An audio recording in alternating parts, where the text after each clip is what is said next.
let's start the stream for YouTube. Wow. Is it live? Are we live? Yes, we are. Okay, if you guys are unfamiliar with the poem that we're about to read today, it was from the book Slaughterhouse 5, which we read yesterday. And yeah, I mean, I guess I will just read it. You wanted to forget again? No, no, no, no, no. I will not forget my YouTube chuds. Alright. This is hold on. This music is still too fast. Alright. The Waking by Theodore Roeska. Something.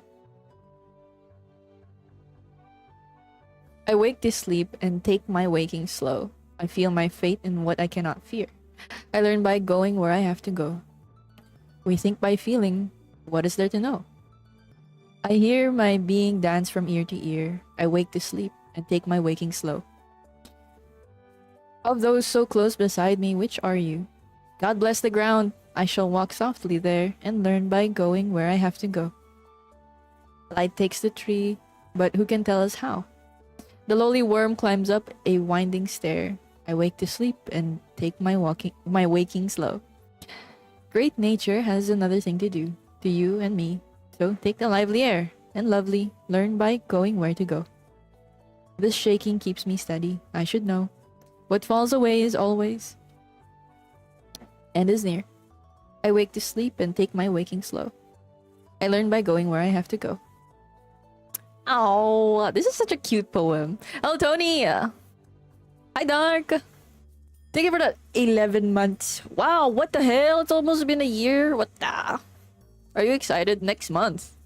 Hi, Wombat. At school, we were forced to read Kraikov's fables, Pushkin's poems, and a lot of things that I don't remember. Would you like to read them again now that you're older?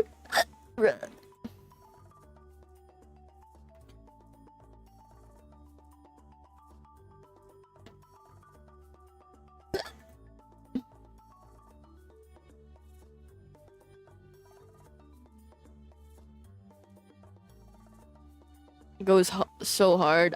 This is the first time I'm hearing about Pushkin, other than when you guys first mentioned it to me. I don't know who Pushkin is.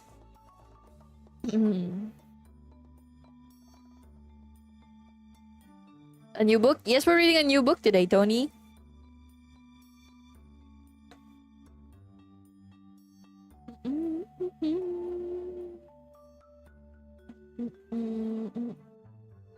For like 11 more or something. I don't mind. I don't know. Are you okay, Dark? Are you feeling a little sentimental? Like the Russian Shakespeare. But is he better than Shakespeare? I'm kidding. Don't answer that question. I'll find out by myself. That's the issue. Oh. Sorry. Well, sorry for assuming that you were feeling a little sentimental. I'm kidding. I'm joking. Good luck with work today, though. Enjoy it. I mean, don't enjoy it and then come home tired and angry that you have to work again tomorrow. I'm kidding. Holy shit, that was so mean. I didn't mean it like that. It just came out. I'm sorry. I'm sorry. Fucking hell. Okay. Let's just start reading the book, eh? Fuck, why work today to just work tomorrow? Fuck life. I'm sorry, Dark. I'm so evil. I'm not evil. I'm sorry. I'm sorry. God damn. I forced Kana out of their lurk. We reacted. I'm sorry, your evilness just popping out naturally these days. It's not evil. I'm not evil. Whatever, let's just start reading the book, okay? Everybody get comfy. Is the music on an okay volume? I can adjust it. I know YouTube chat can't hear the music, but it's fine. Everybody comfy, everybody cozy. Lower it a bit, maybe? Okay. How's this? Is it good? I can hear the music. Really? You're listening to different music, Tony. You can't hear what YouTube chat is hearing, but it's okay. Alright. So, to give you guys a little recap of the first chapter, and if you're unfamiliar with the book that we're reading, Slaughterhouse-Five by Kurt Vonnegut, it is a anti-war story about a time traveler. And in the first chapter, the main protagonist or the main character of the story was talking about how he's been struggling to write this book for 20 something years. And he finally decided to go visit his friend who was with him during the war, to trying to recount what happened during the war so it would help him write the book. It was more of an author's note. Yeah, basically. So we ended chapter 1 with with them going back home. With them, I mean our main character and his kids, or his kid and his friend's kid, whatever. And the main character's friend's wife gave him this book, and he was like reflecting on the book and reading it and stuff and things. So yeah, chapter 2. It's kind of hard to explain. It's really like, I really like chapter 1 for the repetitiveness of it, but in a good way. You know, he'd bring back like this poop tweet when in the end, when he mentioned it in the somewhere in the middle of the chapter, you know. And the I am Jan Janssen, I really like that. I like how he writes. So anyways, chapter 2. Listen, Billy Pilgrim has come unstuck in time. Billy has gone to sleep, a senile widower, and wakened on his wedding day. He has walked through a door in 1955 and come out another one in 1941. He has gone back through that door to find himself in 1963. He has seen his birth and death many times, he says, and pays random visits to all the events in between. He says, Billy is spastic in time, has no control over where he is and where he's going next, and the trips aren't necessarily fun. He is in a constant state of stage fright, he says, because he never knows what part of his life he's going to have to act in next. Billy was born in 1922 in Ilium, New York, the only child of a barber there. He was a funny-looking child who became a funny-looking youth, tall and weak, and shaped like a bottle of Coca-Cola. He graduated from Ilium High School in the upper third of his class and attended night sessions at the Ilium School of Optometry for 1 semester before being drafted for military service in the Second World War. His father died in a hunting accident during the war, so it goes. Billy saw service with the infantry in Europe and was taken prisoner by the Germans. After his honorable discharge from the army in 1945, Billy again enrolled in the Ilium School of Optometry. During his senior year there, he became engaged to the daughter of the founder and owner of the school, and then suffered a mild nervous collapse.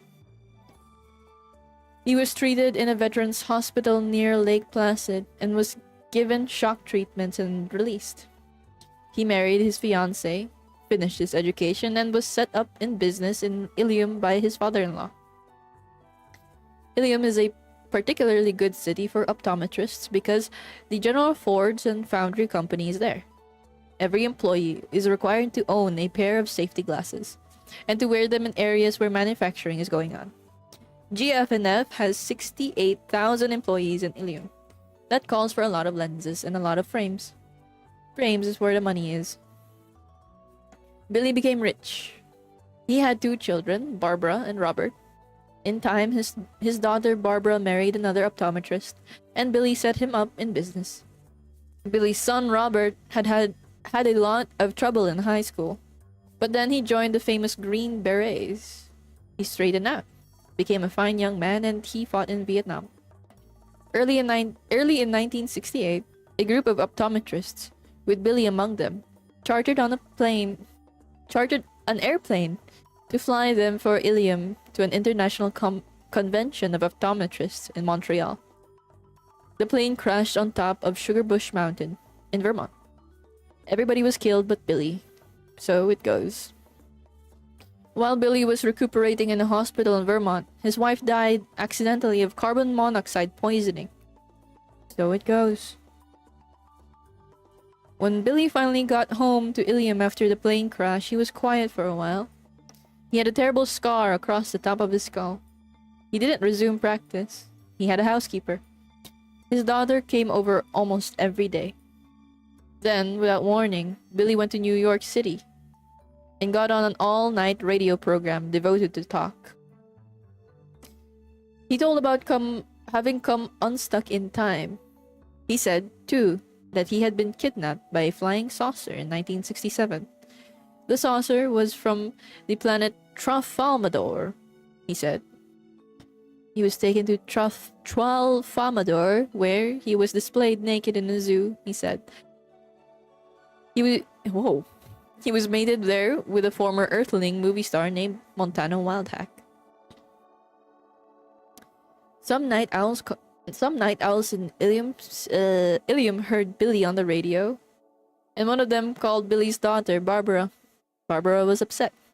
She and her husband went down to New York and brought Billy home. Billy insisted mildly not everything he had said on the radio was true. He said that he had been kidnapped by the Tralfamadorians on the night of his daughter's wedding. He hadn't been missed, he said, because the Tralfamadorians had taken him through a time warp so that he could be on I hate that word, Tralfamador years, and still be away from Earth for only a microsecond. Another month went by without incident, and then Billy wrote a letter to the Ilium News Leader, which the paper published. It described the creatures from Tralfamadore. The letter said that they were 2 feet high and green and shaped like plumber's friends. Their suction cups were on the ground, and the shafts, which were extremely flexible, usually pointed to the sky. At the top of each shaft was a little hand with a green eye in its palm. The creatures were friendly, and they could see in 4 dimensions. They pitied Earthlings for being able to see only 3. They had many wonderful things to teach Earthlings, especially about time. Billy promised to tell us what some of those wonderful things were in his next letter. Billy was working on his second letter when the first letter was published. The second letter started out like this. The most important thing I learned on Tralfamadore was that when a person dies, he only appears to die. He is still very much alive in the past. So it is very silly for people to cry at this funeral. All moments, past, present, and future, always have existed, always will exist. The Tralfamadorians can look at all the different moments, just the way we can look at a stretch of the Rocky Mountains, for instance. They can see how permanent all the moments are, and they can look at any moment that interests them. It is just an illusion we have here on Earth that one moment follows another one, like beads on a string, and that once a moment is gone, and it is gone forever. When a Tralfamadorian sees a corpse, all he thinks is that the dead person is in a bad condition in that particular moment, but that the same person is just fine in plenty of other moments. Now, when I myself hear that somebody is dead, I simply shrug and say what the Tralfamadorians say about dead people, which is, so it goes, and so on. Billy was working on this letter in the basement rumpus of his empty house. It was his housekeeper's day off. There was an old typewriter in the rumpus room. It was a beast.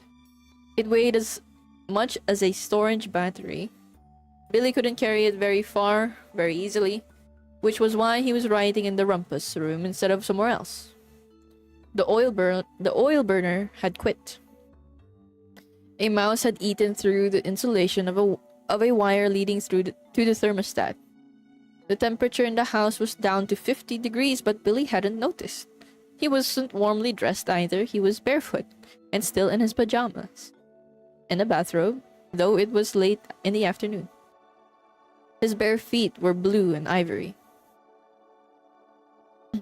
The cockles of Billy's heart, at any rate, were glowing coals.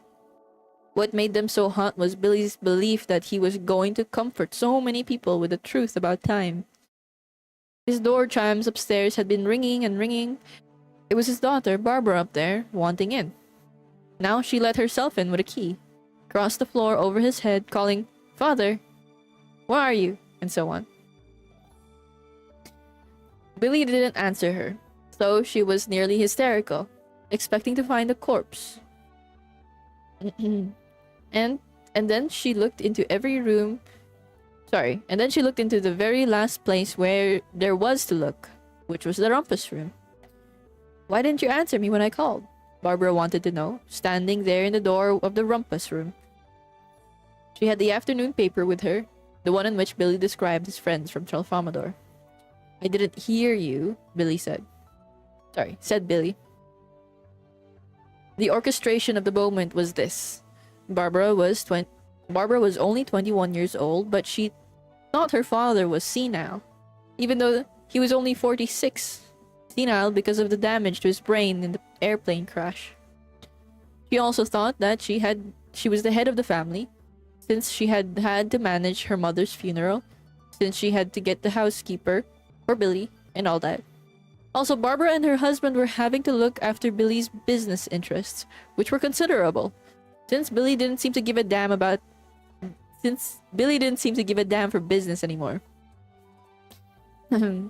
All this responsibility at such an early age made her a bitchy flibbergit. I can't say that word.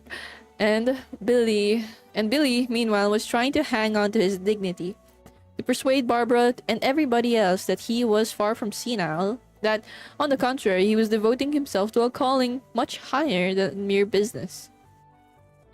He was doing nothing less now, he thought, than describing corrective lenses for earthling souls. So many of those souls were lost and wretched, Billy believed, because they could not see as well as his little green friends on Tralfamadore. "Don't lie to me, Father," said Barbara. "I know perfectly well you heard me when I called." This was a fairly pretty girl, except that she had legs like an Edwardian grand piano. Now she raised hell with him about the letter in the paper. She said he was making a laughing stock of himself and everybody associated with him. "Father, Father, Father," said Barbara. "What are we going to do with you? What are we going to do with you? Are you going to force us to put you where your mother is?" Billy's mother was still alive. She was in bed in an old people's home in Pine Knoll at the edge of Ilium.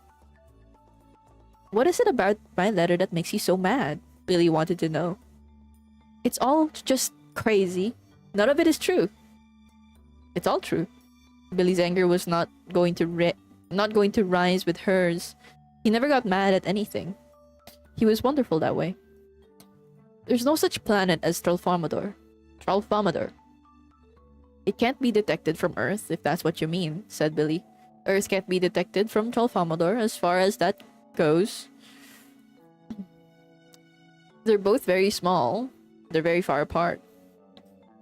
"Where did you get a crazy name like Tralfamadore?" "That's what the creatures who live there called it." "Oh God," said Barbara, and she turned her back on him. She celebrated frustration by clapping her hands. "May I ask you a simple question?" "Of course." "Why is it you never mentioned any of this before the airplane crash?" "I didn't think the time was ripe." Wait. Wait, is that like a... Ow! Like that, like night rain. Sorry. And so on. Billy says that the first Billy says that he first came unstuck in time in 1944, long before his trip to Tralfamadore. The Tralfamadorians didn't have anything to do with his coming unstuck. They were simply able to give him insights into what was really going on. Billy first came unstuck while World War II was in progress. Billy was a chaplain's assistant in the war. A chaplain's what? Later. Chaplain's assistant is customarily a figure of fun in the American Army. Billy was no exception. He was powerless to harm the enemy or to help his friends. In fact, he had no friends. He was a valet to a preacher, expected no promotions or medals, bore no arms, and had a meek faith in a loving Jesus, which most soldiers found putrid. While on maneuvers in South Carolina, Billy played hymns he knew from childhood, played them on a little black organ which was waterproof. It had 39 keys and two stops, Vox Humana and Vox Celeste. Billy also had charge of a portable altar, an olive drab attache case with telescoping lens. Legs. Man. It was lined with crimson plush, and nestled in that passionate plush were an ionized aluminum cross and a Bible. The altar and the organ were made by a vacuum cleaner company in Camden, New Jersey, and said so. One time on maneuvers, Billy was playing A Mighty Fortress Is Our God, with music by Johann Sebastian Bach and words by Martin Luther. It was Sunday morning. Billy and his chaplain had gathered a congregation of about 50 soldiers on a Carolina hillside. An umpire appeared. There were umpires everywhere. Men who said who was winning or losing the theoretical battle, who was alive and who was dead. The umpire had comical news. The congregation had been theoretically spotted from the air by a theoretical enemy. They were all theoretically dead now. The theoretical corpses laughed and ate a hearty noontime meal. Remembering this incident years later, Billy was struck by what a Tralfamadorian adventure with death that had been. To be dead and to eat at the same time. Toward the end of maneuvers, Billy was given an emergency furlough home because his father, a barber in Ilium, New York, was shot dead by a friend while they were out hunting deer. And so it goes. When Billy got back from his furlough, there were orders for him to go overseas. He was needed in the headquarters company of an infantry regiment fighting in Luxembourg. The regimental chaplain's assistant had been killed in action. So it goes. When Billy joined the regiment, it was in the process of being destroyed by the Germans in the famous Battle of the Bulge. Billy never even got to meet the chaplain he was supposed to assist. Was never even issued a steel helmet and combat boots. This was in December of 1944 during the last mighty German attack of the war. Billy survived, but he was a dazed wanderer far behind the new German lines. 3 other wanderers, not quite so dazed, allowed Billy to tag along. 2 of them were scouts, and one was an anti-tank gunner. They were without food or maps. Avoiding Germans, they were delivering themselves into rural silences ever more profound. They ate snow. They went from Indian file. First came the scouts, clever, graceful, quiet. They had rifles. Next came the anti-tank gunner, clumsy and dense, warning Germans away with a Colt .45 automatic in one hand and a trench knife in the other. Last came Billy Pilgrim, empty-handed, bleakly ready for death. Billy was preposterous, 6 feet and 3 inches tall, with a chest and shoulders like a box of kitchen matches. He had no helmet, no overcoat, no weapon, and no boots. On his feet were cheap, low-cut civilian shoes which he had bought for his father's funeral. Billy had lost the heel, which made him bob up and down, the involuntary dancing. Up and down, made his hip joints sore. Billy was wearing a thin field jacket, a shirt and trousers of scratchy wool, and long underwear that was soaked with sweat. He was the only one of the four who had a beard. It was a random, bristly beard, and some of the bristles were white, even though Billy was only 21 years old. He was also going bald. Wind and cold and violent exercise had turned his face crimson. He didn't look like a soldier at all. He looked like a filthy flamingo. And on the third day of wandering, somebody shot at the four from far away. Shot 4 times as they crossed a narrow brick road. One shot was for the scouts, and the next one was for the anti-tank gunner, whose name was Roland Wary. The third bullet was for the filthy flamingo, who stopped dead center in the road when a lethal bee buzzed past his ear. Billy stood there politely, giving the marksman another chance.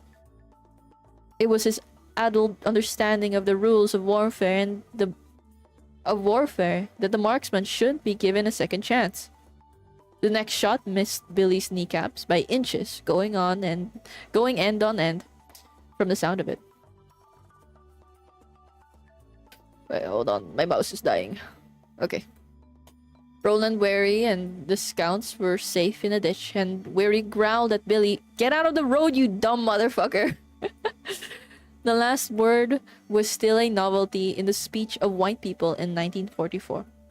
It was fresh and astonishing to Billy, who had never fucked anybody, and it did its job. It woke him up and got him off the road.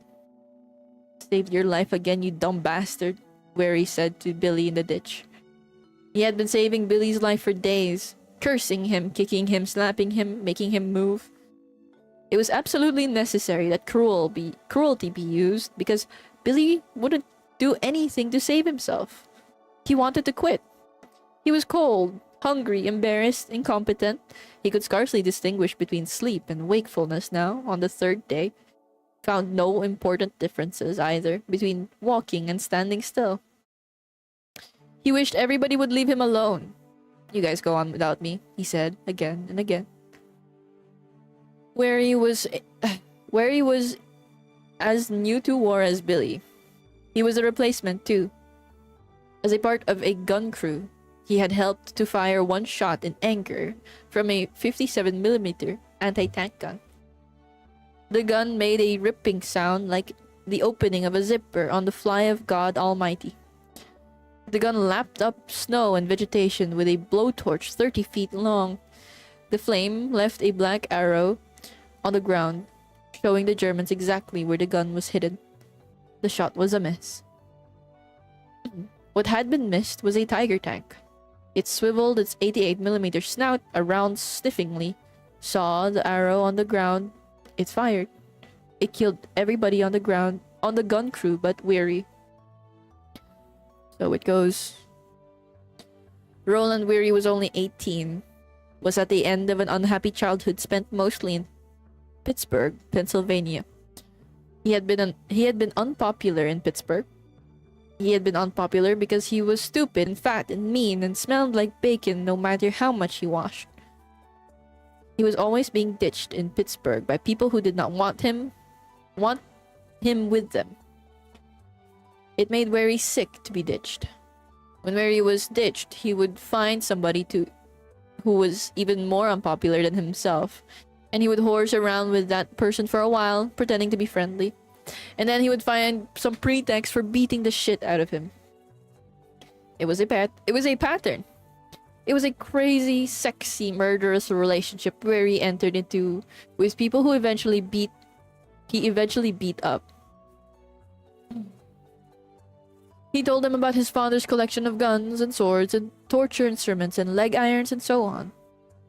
Wary's father, who was a plumber, actually did collect such things, and his collection was insured for $4,000. He wasn't alone. He belonged to a big club composed of people who collected things like that. Wary's father once gave Wary's mother a Spanish thumbscrew in working condition for a kitchen paperweight. Another time, he gave her a lamp whose base was a model of a... What? What? Why? Another time, he gave her a lamp whose base was a model 1 foot high of the famous Iron Maiden Nuremberg. The real Iron Maiden was a medieval torture instrument, a sort of boiler which was shaped like a woman on the outside and lined with spikes. The front of the woman was composed of 2 hinged doors. The idea was to put a criminal inside and then lock the doors slowly. There were 2 special spikes where his eyes would be. There was a drain in the bottom to let out all the blood. So it goes.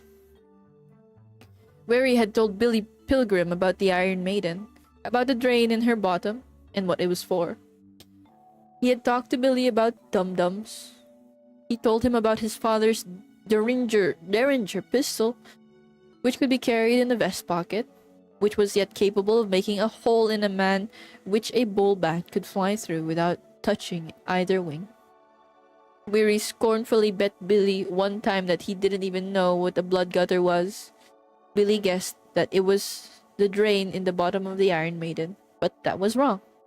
A blood gutter, Billy learned, was the shallow groove in the side of a blade of a sword or a bayonet. Weary told Billy about neat tortures he'd read about or seen in movies or heard on the radio, about other neat tortures he himself invented. What the fuck is going on? This guy's weird. Hold on, let me drink water.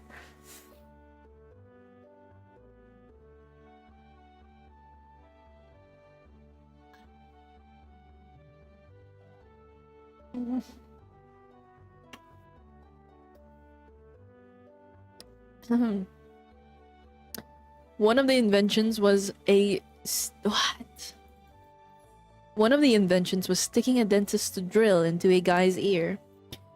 He asked Billy what he thought the worst form of execution was. Billy had no opinion. The correct answer turned out to be this. You stake a guy out on an anthill in the desert. See? He's facing upward and you put honey all over his balls and pecker.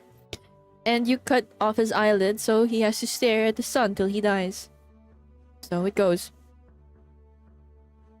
Now, lying in a ditch with Billy and the scouts after having been shot at, Weary made Billy take a very close look at his trench knife. It wasn't government issue. It was a present from his father. It had a 10-inch blade that was triangular in cross-section.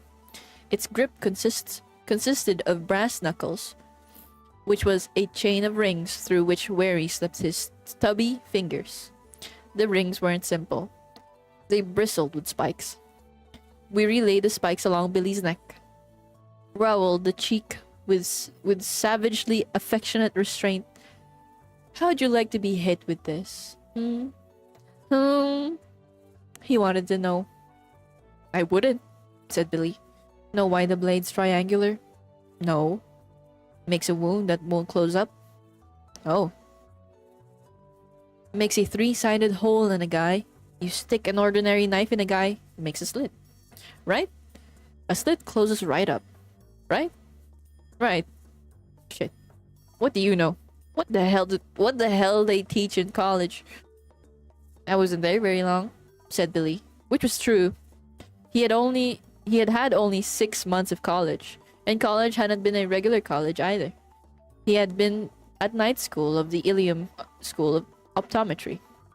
Joe College, said Weary scathingly. Billy shrugged. There's more to life than what you read in the books, said Weary. You'll find that out. Billy made no reply to this either. There in the ditch, since he didn't want the conversation to go on any longer than necessary. He was dimly tempted to say, though, that he knew a thing or two about gore. After all, Billy had contemplated torture and hideous wounds at the beginning and end of nearly every day of his childhood. Billy had an extremely gruesome crucifix hanging on the wall of his little bedroom in Ilium. A military surgeon would have admired the clinical fidelity of the artist's rendition of all Christ's wounds. The spear wound, the thorn wounds, the holes that were made by the iron spikes. Billy's Christ died horribly. It was pitiful. So it goes. Billy wasn't a Catholic, even though he grew up with a ghastly crucifix on the wall. His father had no religion. His mother was a substitute organist for several churches around town. She took Billy with her whenever she played, taught him to play a little too. She said she was going to join a church as soon as she decided which one was right. She never did decide. She did develop a terrific hankering for a crucifix, though, and she bought one from a Santa Fe gift shop during a trip the little family made out west during the Great Depression. Like so many Americans, she was trying to construct a life that made sense from things she found in gift shops. And the crucifix went up on the wall of Billy Pilgrim. The two scouts, loving the walnut stalks of their rifles in the ditch, whispered that it was time to move out again. 10 minutes had gone by without anybody's coming to see if they were hit or not, to finish them off. Whoever had shot was evidently far away and all alone. And the four crawled out of the ditch without drawing any more fire. They crawled into a forest like the big, unlucky mammals they were. Then they stood up and began to walk quickly. The forest was dark and old. The pines were planted in ranks and files. There was no undergrowth. 4 inches of unmarked snow blanketed the ground.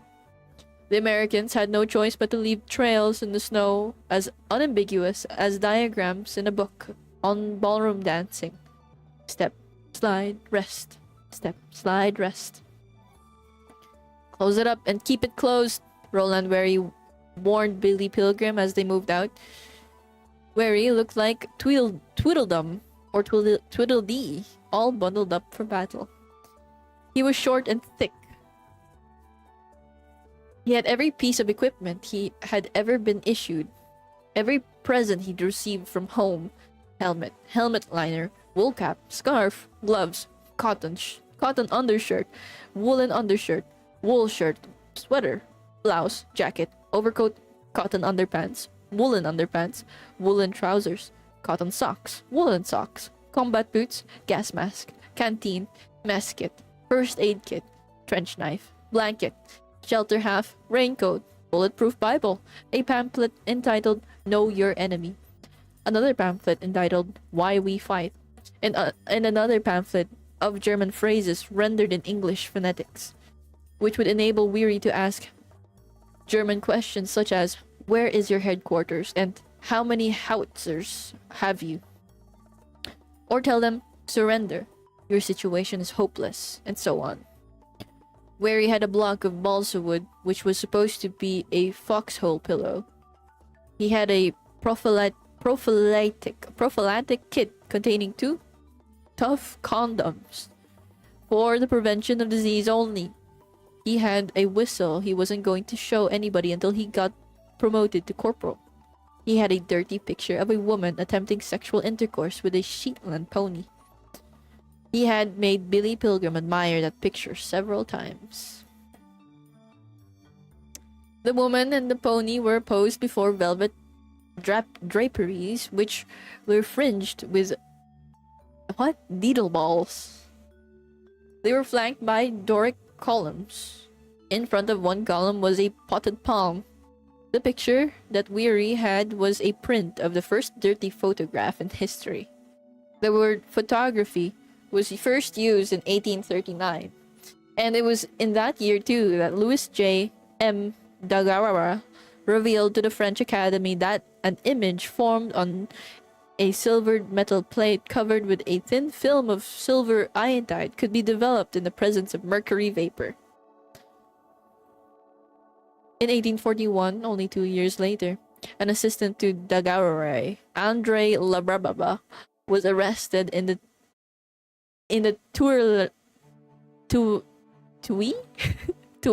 I can't read that word, gardens for attempting to sell a gentleman a picture of a woman and a pony. That was where Wary bought his picture too, in the Tuileries. Lefebvre argued that the picture was fine art, and that his intention was to make Greek mythology come alive. He said the columns and the potted palm proved that. When asked which myth he meant to represent, Lefebvre replied that there were thousands of myths like that, with a woman and a mortal pony god. What? With a woman, a mortal, and the pony a god. Tweelerer something. He was sentenced to 6 months in prison. He died there of pneumonia. So it goes. Billy and the scouts were skinny people. Roland Wary had fat to burn. He was a roaring furnace under all his layers of wool and straps and canvas. He had so much energy that he bustled back and forth between Billy and the scouts, delivering dumb messages which nobody had sent and which nobody was pleased to receive. He also began to suspect, since he was so much busier than everyone else, that he was the leader. He was so hot and bundled up, in fact, that he had no sense of danger. His vision of the outside world was limited to what he could see through a narrow slit between the rim of his helmet and the scarf from home, which concealed his baby face from the bridge of his nose on down. He was so snug in there that he was able to pretend that he was safe at home, having survived the war, and that he was telling his parents and his sister a true war story, whereas the true war story was still going on.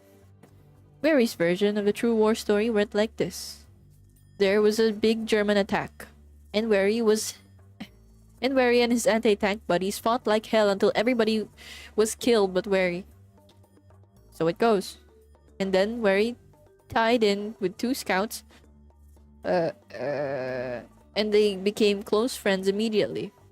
And they decided to fight their way back to their own lines. They were going to travel fast. They were damned if they'd surrender. They shook hands all around, called themselves the Three Musketeers. But then this damned college kid, who was so weak he shouldn't even be in the army, asked if he could come along. He didn't even have a gun or a knife. He didn't even have a helmet or a cap. He couldn't even walk right. Kept bobbing up and down, driving everybody crazy, giving their position away. He was pitiful. The 3 musketeers pushed and carried and dragged the college kid all the way back to their own lines. Wary's story went. They saved his goddamn hide for him. In real life, Weary was retracing his steps, trying to figure out what had happened to Billy. He had told the scouts to wait while he went back for the college bastard. He passed under a low branch now. It hit the top of his helmet with a clonk. Weary didn't hear it. Somewhere, a big dog was barking. Weary didn't hear that either. His war story was at a very exciting point. An officer was congratulating the 3 musketeers, telling them that he was going to put them in for the Bronze Stars. Telling them that he was going to put them in for Bronze Stars. Oh, what the hell? Anything else I can do for you boys? Said the officer. Yes, sir, said one of the scouts. We'd like to stick together for the rest of the war, sir. Is there some way you can fix it so nobody will ever break up the 3 musketeers? Billy Pilgrim had stepped in the forest. He was leaning against a tree with his eyes closed. His head was tilted back and his nostrils were flaring. He was like a poet in the Parthenon. This was when Billy first came unstuck in time. His attention began to swing grandly through the full arc of his life, passing into death, which was violet light. There wasn't anybody else there, or anything. There was just violet light, and a hum. And then Billy swung into life again, going backwards until he was in pre-birth, which was red light and bubbling sounds. And then he swung into life again and stopped. He was a little boy taking a shower with his hairy father at Ilium YMCA. He smelled chlorine from the swimming pool next door, heard the springboard boom. Little Billy was terrified because his father said Billy was going to learn to swim by method of sink or swim. His father was going to throw Billy into the deep end, and Billy was going to damn well swim. It was like an execution. Billy was numb as his father carried him from the shower room to the pool. His eyes were closed. When he opened his eyes, he was at the bottom of the pool, and there was beautiful music everywhere. He lost consciousness, but the music went on. He dimly sensed that somebody was rescuing him. Billy resented that. From there, he traveled to 1965. He was 41 years old, and he was visiting his decrepit mother at Pine Knoll, an old people's home he had put her in only a month before. She had caught pneumonia and wasn't expected to live. She did live, though, for years after that. Her voice was nearly gone, so in order to hear her, Billy had to put his right ear right next to her papery lips. She evidently had something very important to say. "How?" she began, and she stopped. She was too tired. She hoped that she wouldn't have to say the rest of the sentence, that Billy would finish it for her. But Billy had no idea what was on her mind. "How what, mother?" he prompted. She swallowed hard, ready to shed some tears. She gathered the energy from all over her ruined body, even from her toes and fingertips. At last she At last she had accumulated enough to whisper this complete sentence. "How did I get so old?"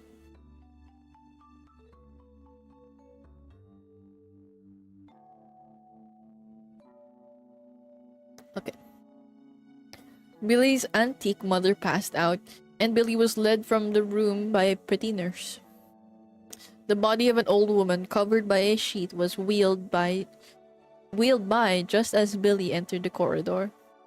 The man had been a famous marathon runner in his day. So it goes. It was before Billy had his head broken in an airplane crash, by the way. Before he became so vocal about flying saucers and traveling in time. Billy sat down in the waiting room. He wasn't a widower yet. He sensed something hard under the cushion of his overstuffed chair. He dug it out, discovered it was a book, The Execution of Private Slavic, by William Bradford Huey. It was a true account of the death before an American firing squad of Private Eddie D. Slavic, 36896415, the only American soldier to be shot for cowardice since the Civil War. So it goes. Billy read the opinion of a staff judge advocate who reviewed Slavic's case, which ended like this. He has directly challenged the authority of the government, and the future discipline depends upon a resolute reply to his challenge. If the death penalty... There's an ad on my monitor. If the death penalty is ever to be imposed for desertion, it should be imposed in this case, not as a punitive measure nor as retribution, but to maintain the discipline upon which alone an army can succeed against the enemy. There was no recommendation for clemency in the case, and none is here recommended. So it goes. Billy blinked in 1965, traveled in time to 1958. He was sat at a banquet in the honor of a little league team, of which his son Robert was a member. The coach, who had never been married, was speaking. He was all choked up. "Honest to God," he was saying, "I'd consider it an honor just to be water boy for these kids." Billy blinked in 1958, oh my gosh. Traveled in time to 1961. It was New Year's Eve, and Billy was disgracefully drunk at a party where everybody was in optometry or married to an optometrist. Billy usually didn't drink much because the war had ruined his stomach, but he certainly had a snootful now. A snootful. Okay. and he was being unfaithful to his wife, Valencia, for the first and only time. He had somehow persuaded a woman to come into the laundry room of the house and then sit up on the gas dryer, which was running.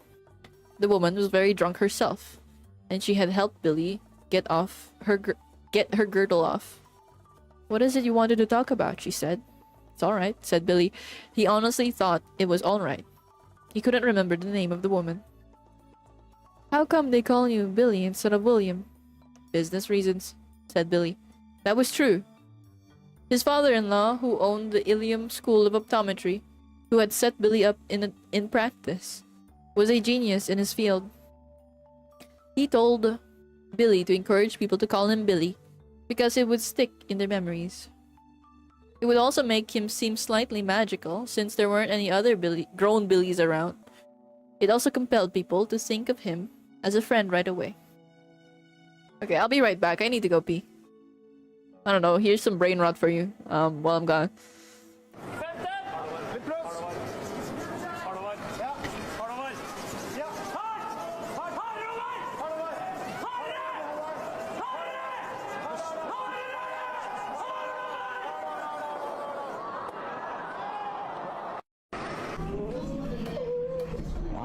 Get over it. Alright, so sorry. You got this recording right? No, I'm sorry. I thought you got this recording right? No, I got it right after. I have it right here. Nakakainis talaga guys, tignan nyo. Nag-outfit ako, nag-makeup ako. Tignan nyo naman, di ba? Tapos tignan nyo yung damit ng boyfriend ko. Masaya ka dyan, ha? Ha? Masaya ka? Remember Ghostwire Tokyo, a viral E3 trailer? Everyone A quiet escape tucked here in Cavite. No?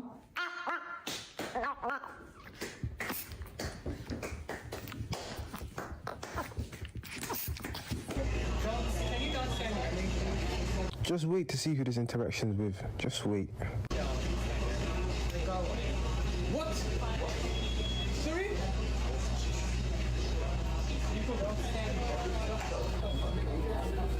How am I making you feel comfortable? I'm uncomfortable with you sitting there. How am I making you feel comfortable?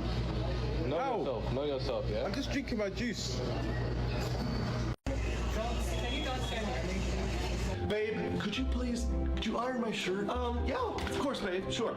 Hey, do you mind, could you look through these bills and pay them? Yes, I can, happy to. I am just... Aww, you're finally hormonal. Someone didn't brush their teeth. I lost another fight, and my opponent didn't even land a single blow. I like your big bun, honey. Thank you. You're a doctor. Make me a pill that makes me invincible. No. Then help me perform a demonic ritual to increase my strength tenfold. Okie dokie. Aww, you're finally hormonal. Someone didn't brush.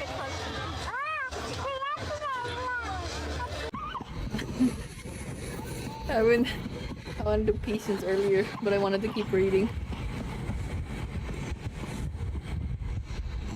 Put your head down.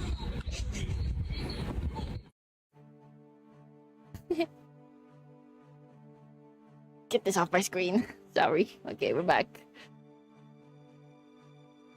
We're holding it. You're welcome. Billy and William. That's kind of weird. Anyways. Somewhere in there was an awful scene with people expressing disgust for Billy and the woman, and Billy found himself out in his automobile. Automobile? What? I'm reading the two words separately. Let me start again. Somewhere in there was an awful scene with people expressing disgust for Billy and the woman, and Billy found himself out of his automobile. Oh my gosh. Whatever. Trying to find the steering wheel. The main thing now was to find the steering wheel. At first, Billy went...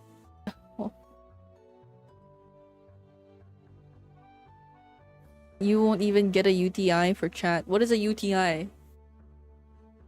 Oh, right. No, I would not. Anyways. Lock in, Chud.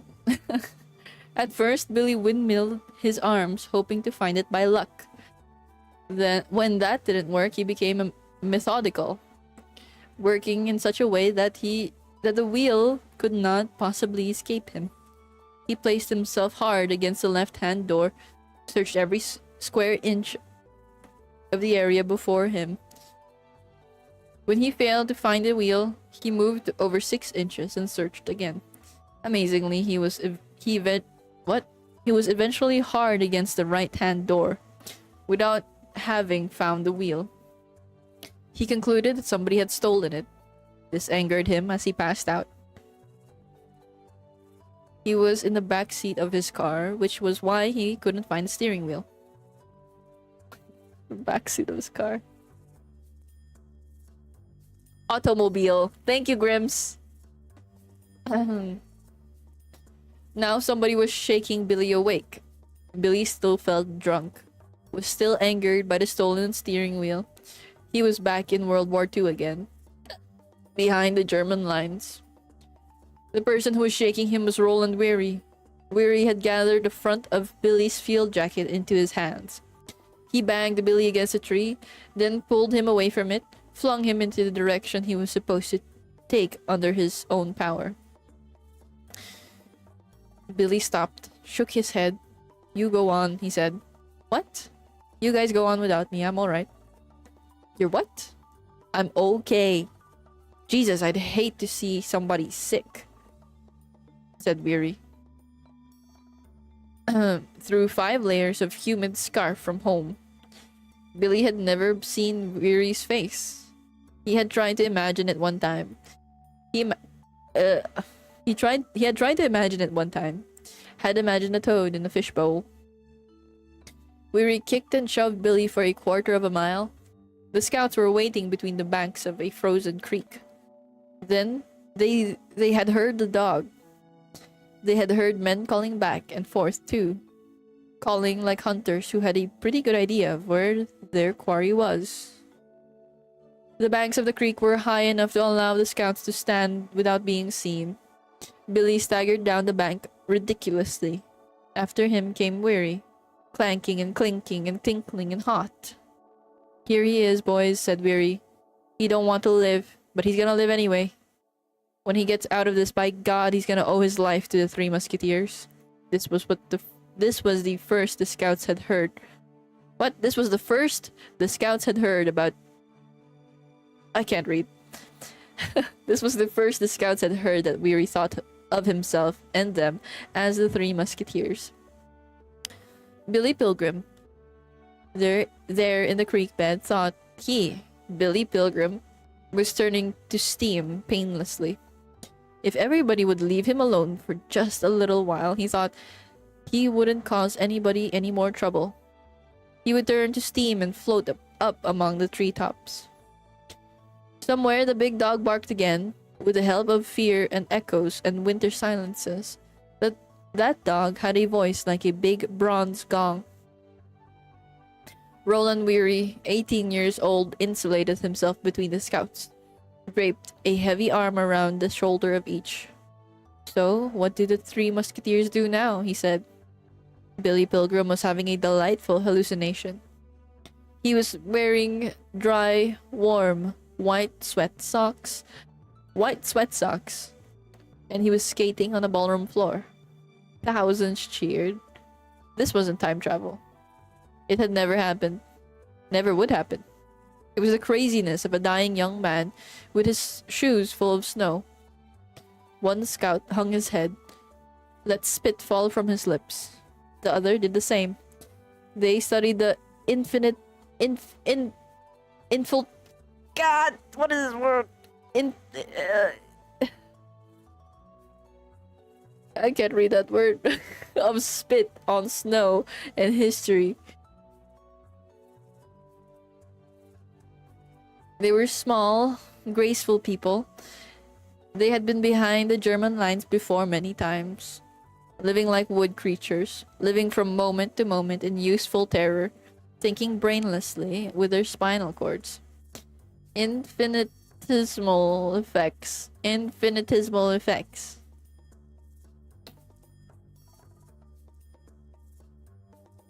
Now they twisted out from under. Fuck. Now they twisted out from Weary's loving arms. They told Weary that he and Billy had better find somebody to surrender to. The scouts weren't going to wait for them anymore. And they ditched Weary and Billy in the creek bed. Billy Pilgrim went on skating, doing tricks in wet socks. Tricks that most people would consider impossible. Making turns, stopping on a dime, and so on. The cheering went on, but its tone was altered as the hallucination gave way to time travel. Billy stopped skating, found himself at a lectern in a Chinese restaurant in Ilium, New York, on an early afternoon in the autumn of 1957. He was receiving a standing ovation from the Lions Club. He had just been elected president, and it was necessary that he speak. He was scared stiff, thought a ghastly mistake had been made. All those prosperous, solid men out there would discover how. Blah, blah, blah, blah, I can't read. All those prosperous men, solid men out there would discover now that they had elected a ludicrous wife. They would hear his reedy voice, the one he had in the war. He swallowed, knew that all he had for a voice box was a whistle cut from a willow switch. Worse, he had nothing to say. The crowd quieted down. Everybody was pink and beaming. Billy opened his mouth, and out came a deep, resonant tone. His voice was a gorgeous instrument. It told jokes, which brought down the house. It grew serious, told jokes again, and ended on a note of humility. The explanation of the miracle was this: Billy had taken a course in public speaking. And then he was back in the bed of Frozen Creek again. Roland Weary was about to beat the living shit out of him. Weary was filled with a tragic wrath. He had been ditched again. He stuffed his pistol into its holster. He slipped his knife into its scabbard, its triangle blade and blood gutters on all three faces. And then Billy shook hard, rattled his skeleton, slammed him against the bank. And then he shook Billy hard, where he barked and whimpered through layers of scarf from home. He spoke unintelligibly of the sacrifices he had made on Billy's behalf. He dilated upon piety and heroism of the three musketeers, portrayed in the most glowing and impassioned hues, their virtue and magnanimity. Okay. The imperishable honor they acquired for themselves and the great services they rendered to Christianity. It was entirely Billy's fault that this fighting organization no longer existed, where he felt, and Billy was going to pay. Where he socked Billy with Billy a good one on one side of his jaw, knocked Billy away from the bank onto the snow-covered ice of the creek. Billy was down on all fours on the ice, and Weary kicked him in the ribs, rolled him over to the side. Billy tried to form himself into a ball. "You shouldn't even be in the army," said Weary. Billy was involuntarily making convulsive sounds that were a lot like laughter. "You think it's funny, huh?" Weary inquired. He walked around to Billy's back. Billy's jacket and shirt and undershirt had been hauled up around his shoulders by violence, so his back was naked.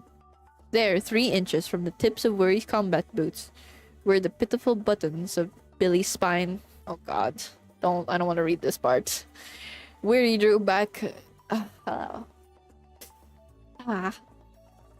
Weary drew back his right boot, aimed a kick at the spine, at the tube which had so many of Billy's important wires in it.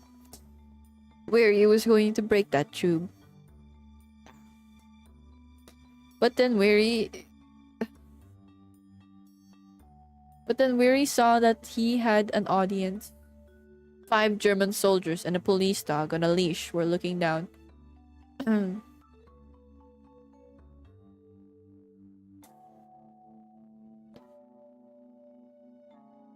Where was I? Looking down into the bed of the creek.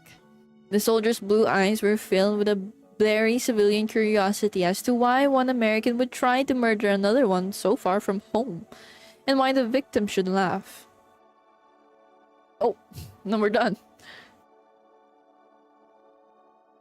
That was an abrupt ending, I feel like. I almost want to read chapter 3.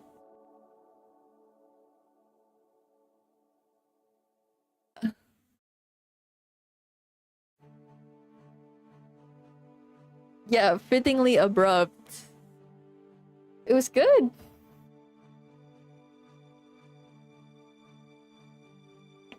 Oh man.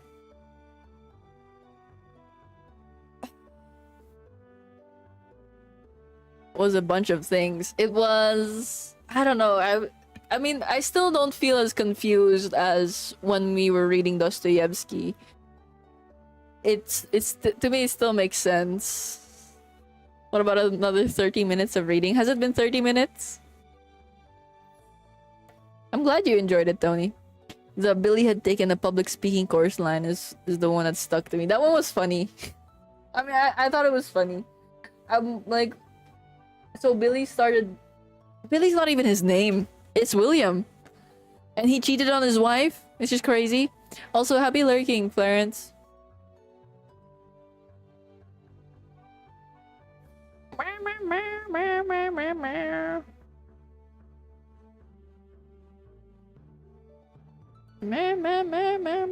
Sorry, I'm like back reading now. Hi, Pink. If you're still here, let me just wipe my glasses, dude. It's very... I think I need to wash the lenses or something. Oh, no, not me.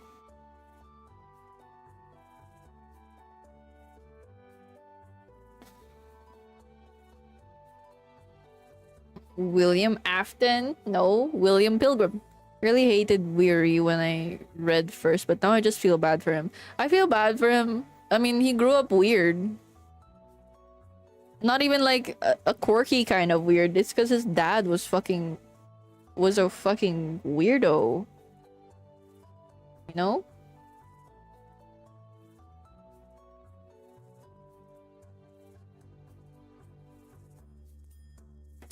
Poor kid. And he's only 18. Like when I was reading it, I was like, oh jeez.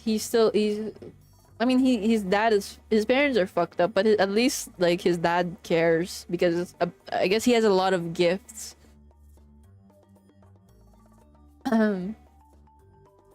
Yeah, like the knife, the helmet, but it's also like, yeah, I know, the quote unquote gifts, because his dad is so fucked in the head for some reason that he raised his son around torture devices and such. Purple guy! Purple! Tony. I'm surprised you didn't fall asleep, Tony. So it's bedtime. Thanks for the stream. Thank you for hanging out and for staying awake until the end of the reading. That's crazy. Will she read our messages? I hope not. I mean, I don't usually back read so far. Hold on. I'm still wiping my glasses. Good night,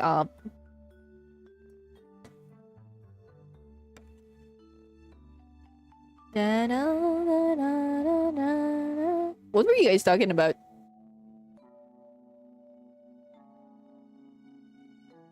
I don't know. I'm too lazy to back read. Good night! Another good reading session. This will probably take 10 streams to get through. I'm already I mean, it's 186 pages. Including the cover and copyright sections. Came to visit? Oh! Shit, really? We're in chapter 2 right now. Maybe we can do just like one stream and it's just all reading. Maybe Friday, and then we'll see how far we can get on Friday. It's over. No, we're gonna move on to playing Silent Hill now. Yeah, we're on page 47. That could be good. Yes, on Friday. All right. Let me close this and get ready. Get ourselves ready for Silent Hill 1. That's good. Yeah, I think we're making like decent progress. It's a well-paced book. Even though this chapter we just read fucking really ended abruptly, but you know, it's fine.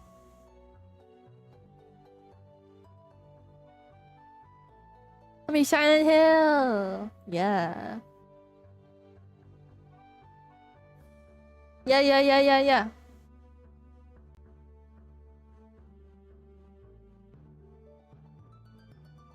From the name. Me too. But so far it's like, well, the horror is the war, right?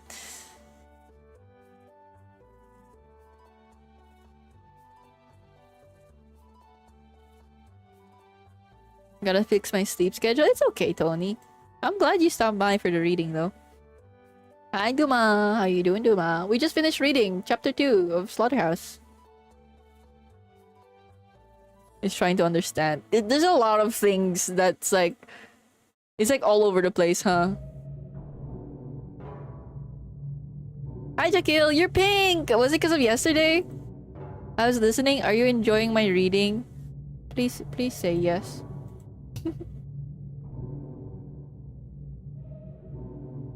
I can feel like I don't know how to explain it. I can feel myself getting better at reading. At narrating. Yes? Yippee! Duma approved. Does that make sense? I can feel myself getting better at reading. Like just now. You're a lot smoother. Yes. One day I will stop stumbling. I have this random root beer bottle I had in my pocket. Thank you. I love root beer. Failing the word automobile. Sorry, I kept reading it separately. And that was after bathroom break. Enjoy Silent Hill 1. Check you.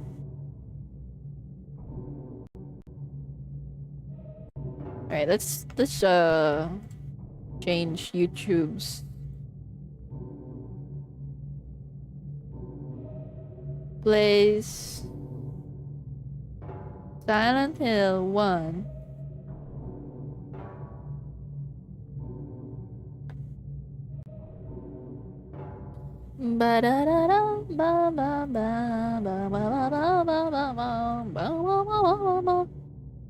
And change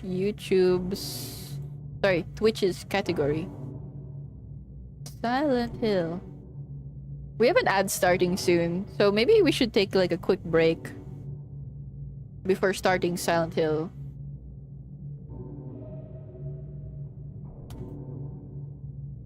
Let's see what everybody else is up to, or whoever's live.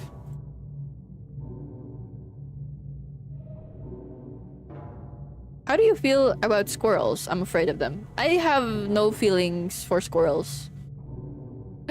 Keno is playing Silent Hill. Also, I'm making myself dark mode. Hold on.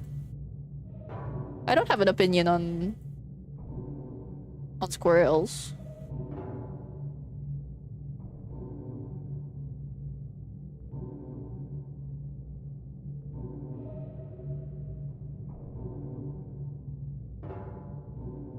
Yeah, shattered memories.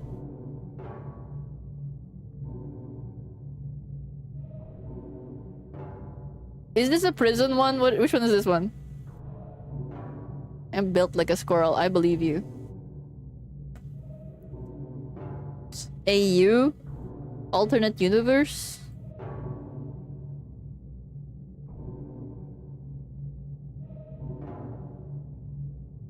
What color was I before yesterday? Like a dark red.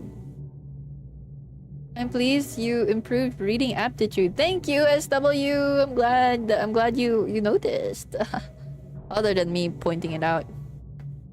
Nick. Where waiting for the ads. Okay. They're playing soon. All right, 3 minutes for ads. We'll.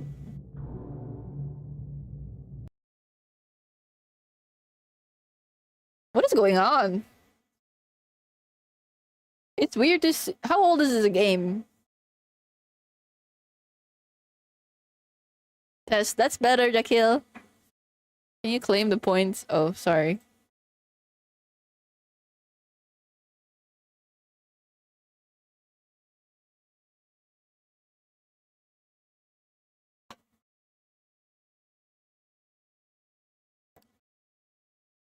"2009."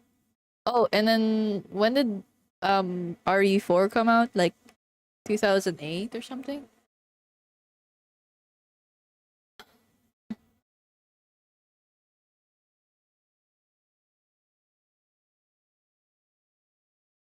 You can self-insert as Harry.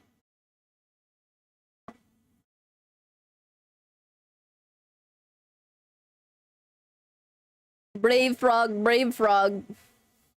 What is going on? But it's pretty good, really. I think Chaos also recommended this game.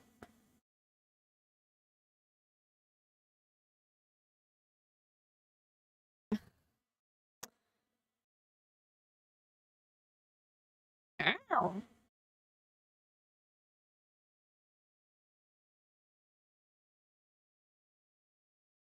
Fucking hated it. I'm not sure. It was either that or 4. Silent Hill 4 that she wanted me to play. Sorry, I'm just checking if the ads are over and stuff. Cutie.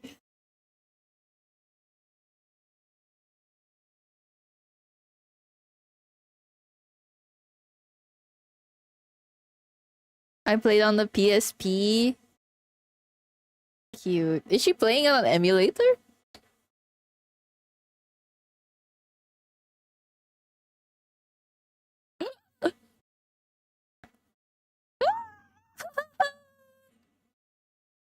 We. Oh, whoa, whoa, whoa. Damn. Oh my god.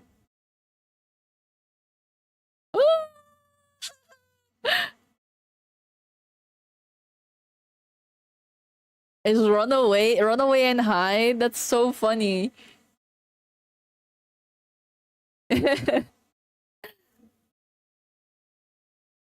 So real. Okay, ads are over. Sorry, I flashbanged everybody.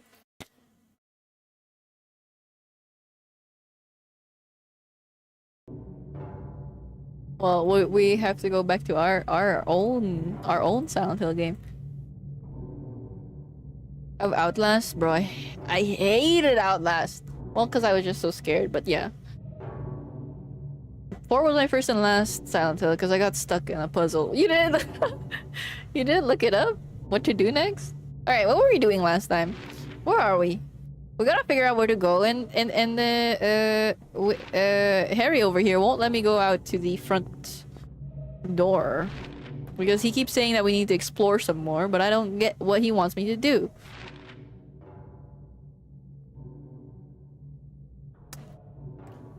It means it worked. Ow, I see.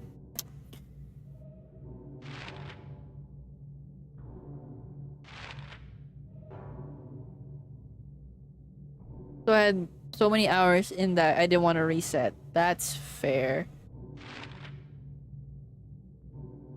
You see, cause okay, hold on. Let's just. Maybe I'm missing. I didn't grab something or something. I had a key, right?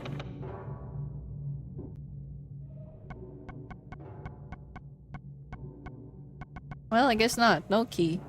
Interesting.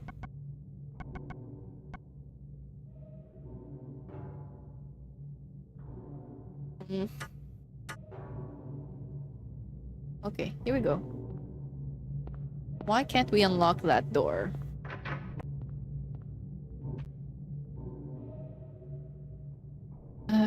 We just can't. We just can't. Is this like, can I move shit around like in Resident Evil?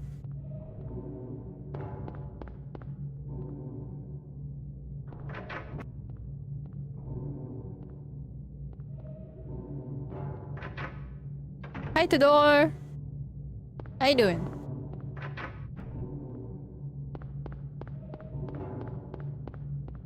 I think I need to find that girl, the nurse with the red outfit or something. Finally catching Silent Hill. Yippee! What do you feel about this Silent Hill? This Silent Hill game?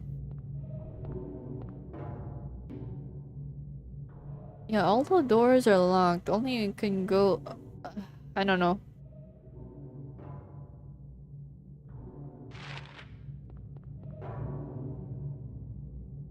People love the first three though. Yeah, I agree. I've heard some controversial opinions. Not controversial, but people not really liking 4.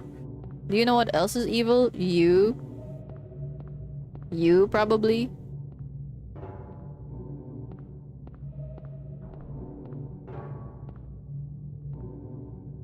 Maybe there's something in the basement that I missed.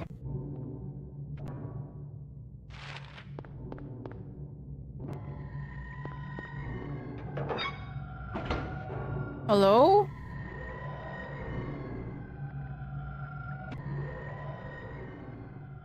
Get the best ending? I would, but I think it would also be interesting for my first playthrough to just go in blind, right?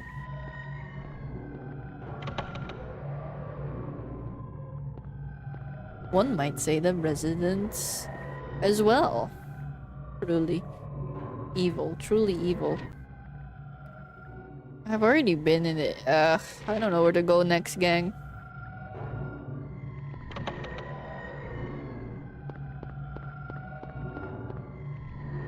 Aren't you curious about what kind of ending I could get if I play this blind?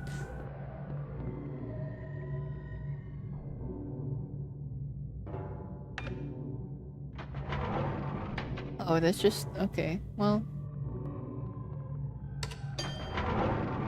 did you not get the joke, or did I not understand the sarcasm? I didn't get the joke. Was there a joke? Uh-oh.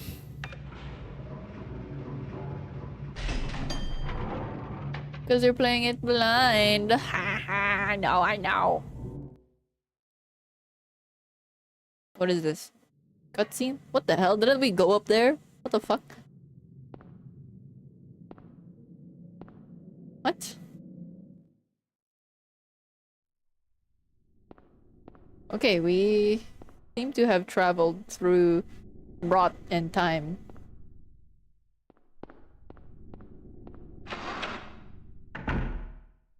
Oh god. I don't know a map for this place? What? Huh?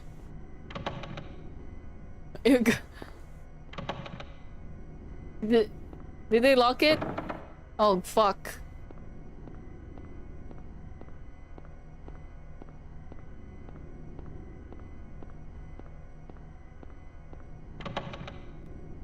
Oh god.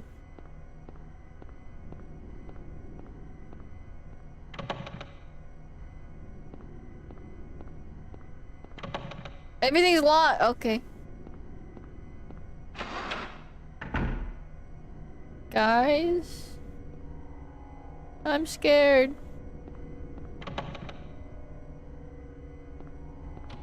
Stop! They locked the door on me again. My favorite horror game franchise is... I mean, this is my first time playing this game. It's pretty good so far. This game scared me in the first, like, first sequence of the game, like our first 10 minutes.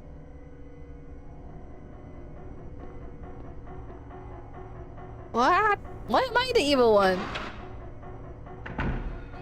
Oh shit, oh shit. Out, get out. Fuck. Okay, well, we're going in here. What the fuck is that? No, thank you. No, thank you. Oh my god, she has a knife. Oh my god, I flashed her with my flashlight when I meant to open my inventory.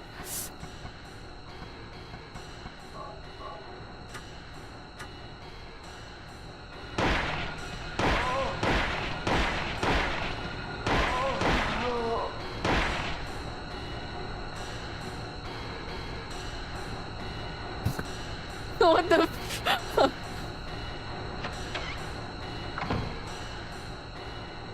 Is it scarier than RE for you? Yes, it is it's much more scarier than RE for me.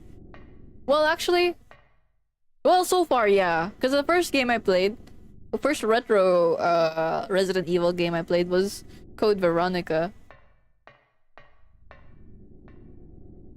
So I was like, I mean, there was jump scares in Resident Evil, but Resident Evil isn't really like horror, is it? I wasn't feeling dread, is what I'm saying, when I was playing Resident Evil. Is this a laundry room? Useless now. Kinda campy. Resident Evil? Yeah.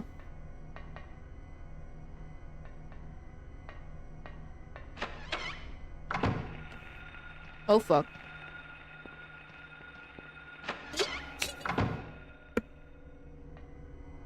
Sorry, I keep opening and closing the doors because... What the hell?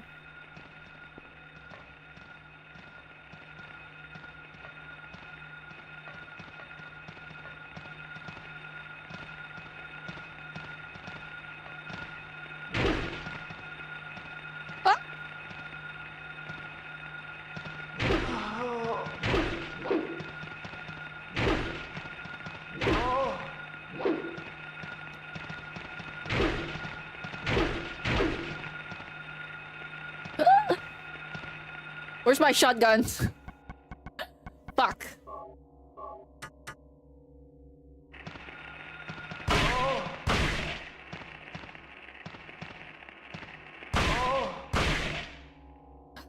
I brought up the shotgun.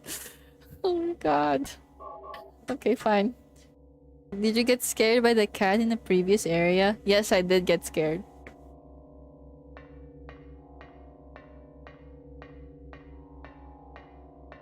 What is going on? I need a map. I need a map. I need a map. I need a map.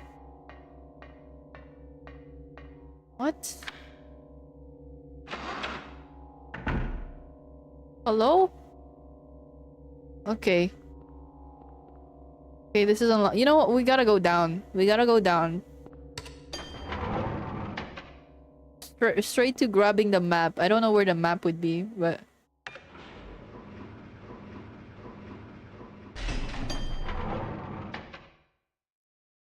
Surely this is not like silent Resident Evil where there's a million zombies.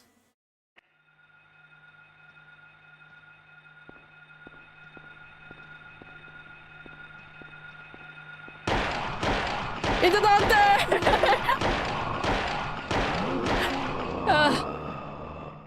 What is that thing undulating its back? Hello, Eyeless.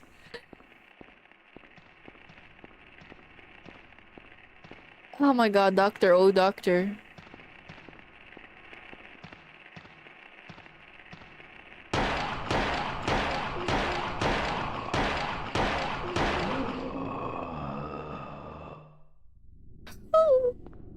How you been? I've been good. I've been good. Thank you for asking.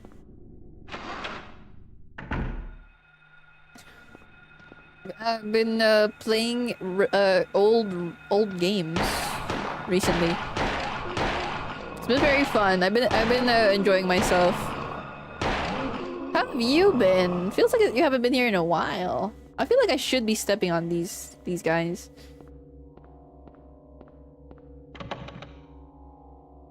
I need a map. Where was the one? Where was from earlier?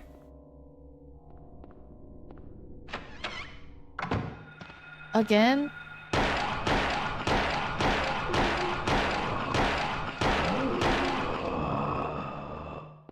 I'm actually gonna be a dad.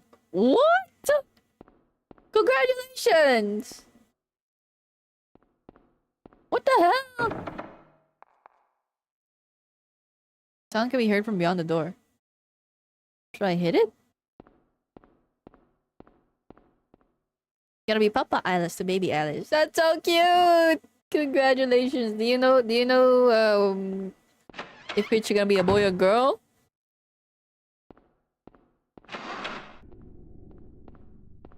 Are you excited?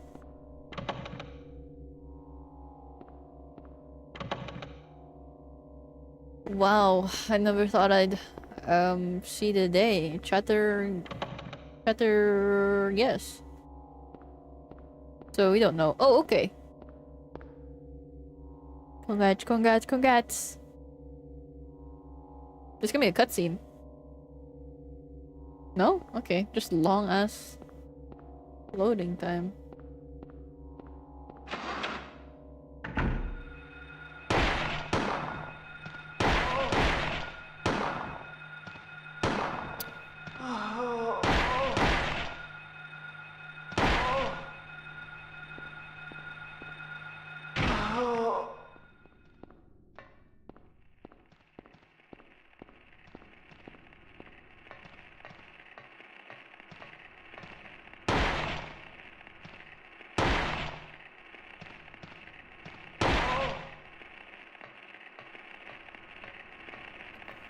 About the nurse in red?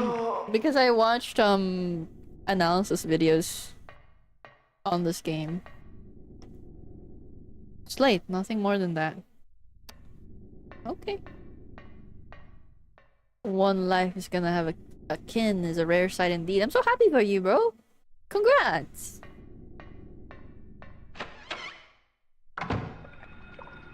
What? What did that noise? Oh shit! Oh fuck! What a...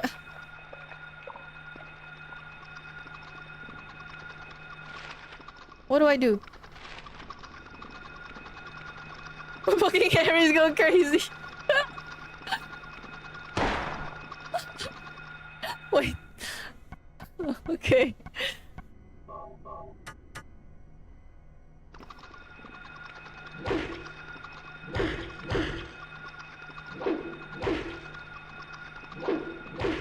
I don't think I can kill this thing. And I'm not gonna try to get close to it, so we'll just come back here. Spoiling herself, shaking my head. Well, I don't really remember much about this game, if that's any consolation to you. Those tentacles before. Uh-oh, I'm getting ready to go back to school for X-ray tech. Ah! When? This year?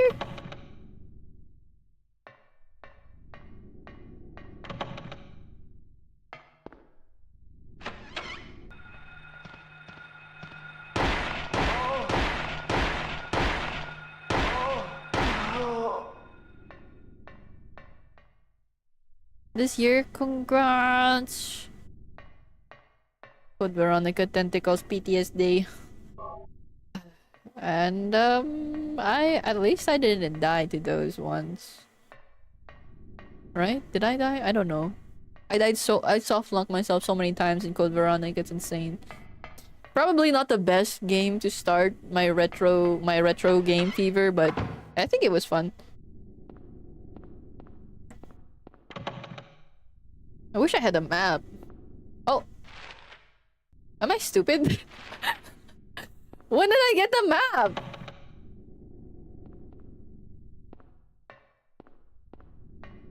Whatever.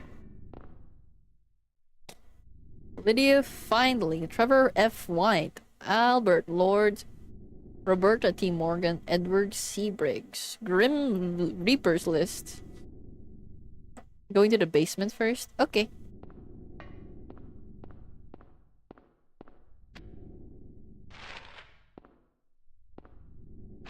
In the beginning? Well, I was trying to open it earlier and it wouldn't let me. Basement. Clouds flowing over a hill. Sky on a sunny day. Tangerines that are bitter. Lucky four-leaf clover. Violets in the garden. Dandelions along a path. Unavoidable sleeping time. Liquid flowing from a slashed wrist. Okay, that last image didn't need to be imagified. It's locked. There are 4 square indentations on the door.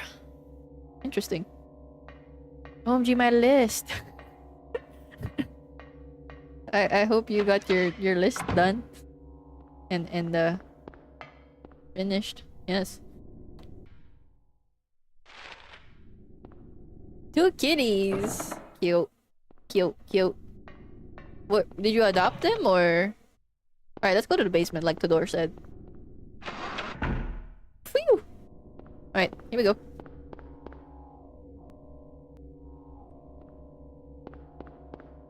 I can only go down there through the elevator, right?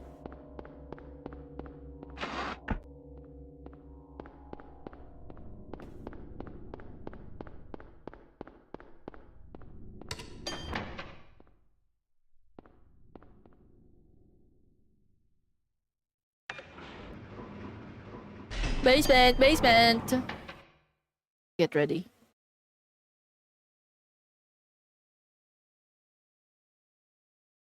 Basement time!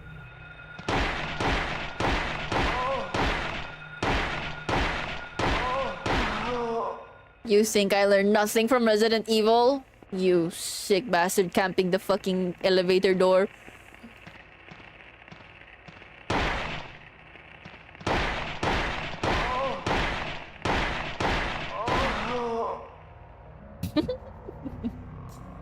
Why doesn't Twitch let most of my jokes go through? They're just as good as the cartoons I grew up with. Wait, hold on. You're getting auto-modded, which is funny. Tax evasion. You're saying tax evasion. Tax evasion, the banned word in my chat. I was looking for kitties and yeah, ow. Looking for kitties, so you're fostering them? Or are you planning to keep them for forever?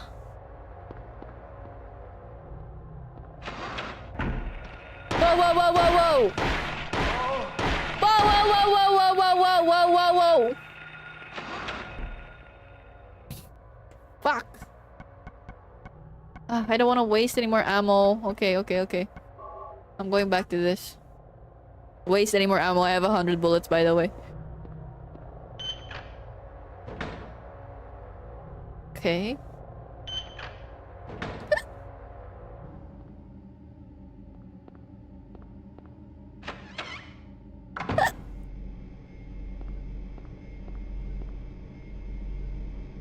Ominous. A hammer? Oh my gosh, is this better than my metal pipe? Hard to use. Okay.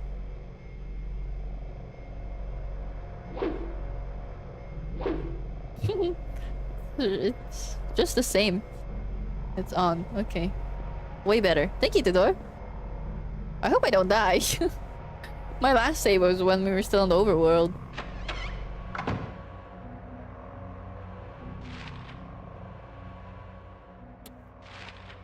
Okay. We got check this one. Jammed. We're gonna give them away, but then you get too attached. Classic. Maybe because I didn't have my map on, that's why.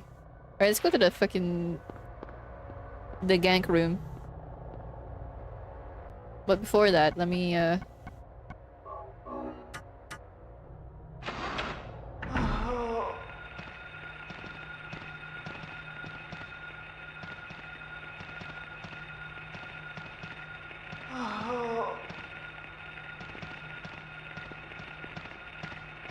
I can't walk while using this too.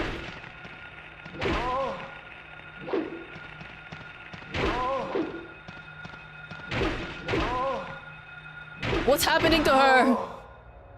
What? What? Step on him. Okay. Ho! You just need to follow where the wind takes you. Is that what you did? Is that what you did? I don't have any pets. Oh yeah.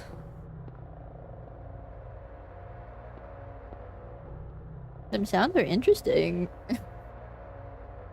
Poor nurses. Oh, that's an ampule right there. It was kind of blending in the background. A body laid out on the bed. Don't feel like checking this out. Why not? Right. Okay. I think now we can proceed to... Well, let's start looking around the second floor.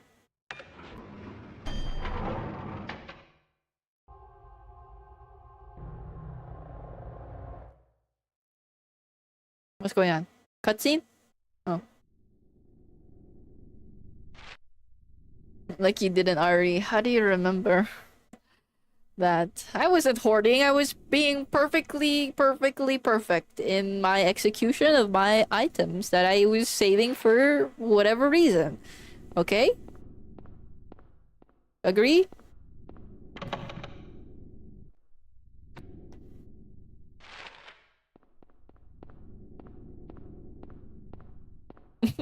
Thank you, Ilis. Okay, this is just stairs. I don't know if it's unlocked in the other side or something. I don't know what I'm agreeing to. It's okay.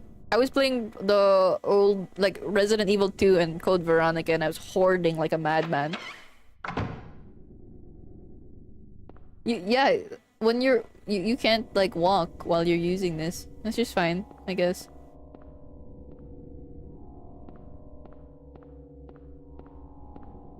Oh, save! Holy, thank God. What is this? You fucking goddamn it. Why? What was it? What?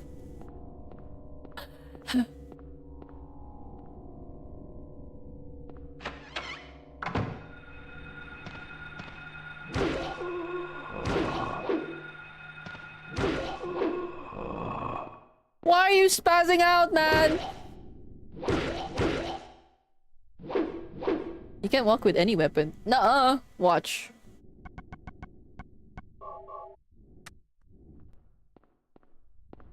You can walk with this one.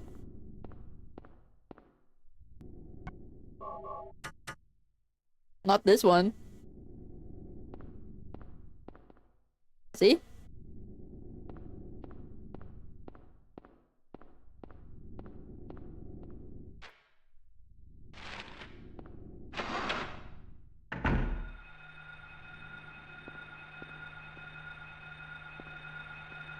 Can you fix this fucking camera angle?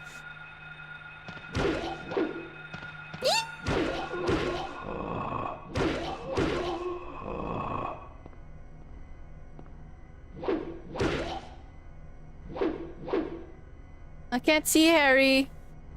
Thank you.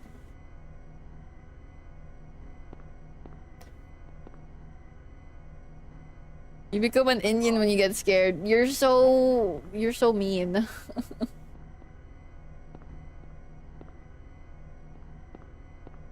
I'm walking with the emergency hammer. That might be true. It looks heavy. I want to get that pan. Can I grab that? Okay. The refrigerator is empty. Refer. Is that all that was in here? I feel like yes. What is that on the floor right there? Okay, I don't know. There's nothing else in here. What? Okay. Got me nervous for a second.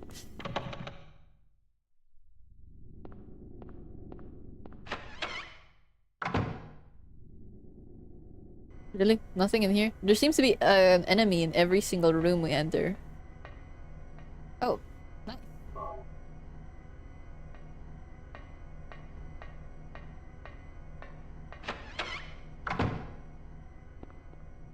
Okay, where are we now? What am I checking now? The storeroom.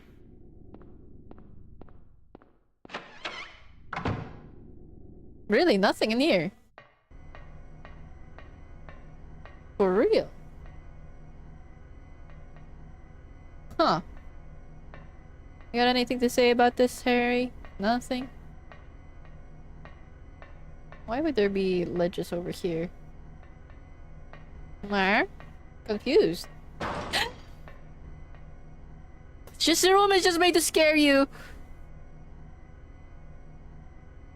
If you didn't realize, 200 is the max gun ammo you can hoard. It's okay. I didn't hoard until that much. Like the most I hoarded was 176 or something.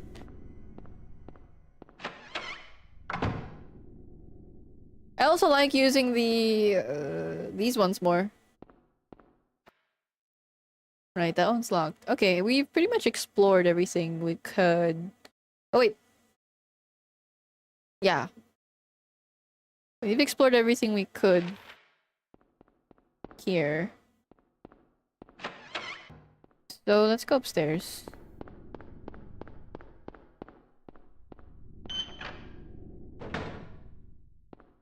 Is this upstairs? Where are we going? This is downstairs. Never mind. Back. Go back.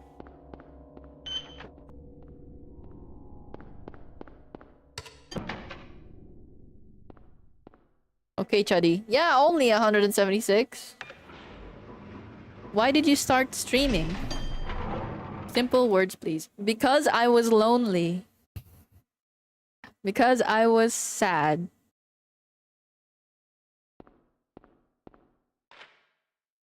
Does bro know? Does bro know? It's okay, bro. It's locked. Well, how else would we get up here? Alright, there are stairs in the basement area, was it? But we already cleared that.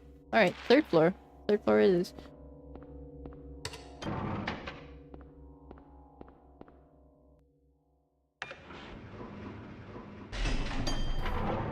Ba-da-ba-da-ba. It's okay, Chuddy. I'm not lonely now. I'm happy. My community is so cute. So bunch of cutie patooties. Sometimes. Most of the time, y'all are something.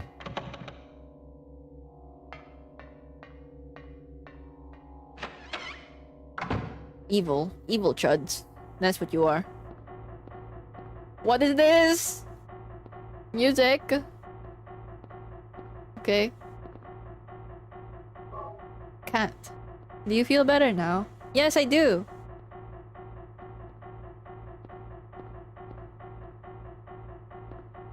We're this close to be nice. Shut the fuck up. Shut the fuck up. Alright, where are we going, gang? Oh. I can smell my older brother's vape. It's disgusting. Okay.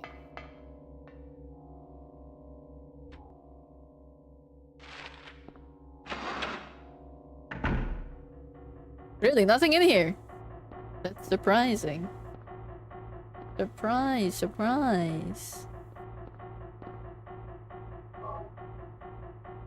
There's a bottle filled with some kind of drug. Better leave it.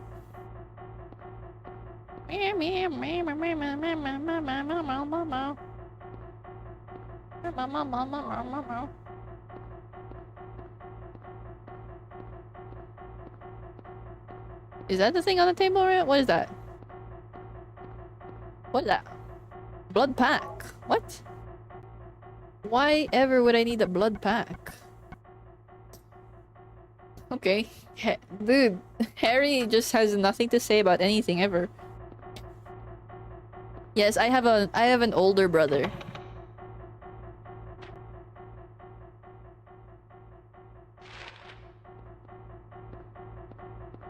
I'm tripping. There was a 4th floor button in that's how we entered this place, right? And then we got a cutscene, but the 4th floor button didn't show up until I did a thing. Which was... I don't know what triggered it. Bro, Silent Hill is making me feel all crazy. Yeah? Okay, I'm not insane. Holy moly. Does checking the door, every single door, affect my ending? Uh-oh. I feel like it does. I feel like it should. What are you? Okay. Ah! Fuck you! Fuck you! Whatever! Not at all? Thank God. Wait, where are we? Oh. I meant to go to the other room.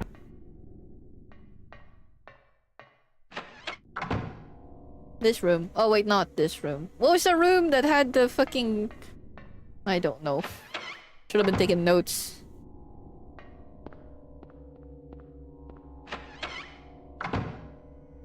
Linen room.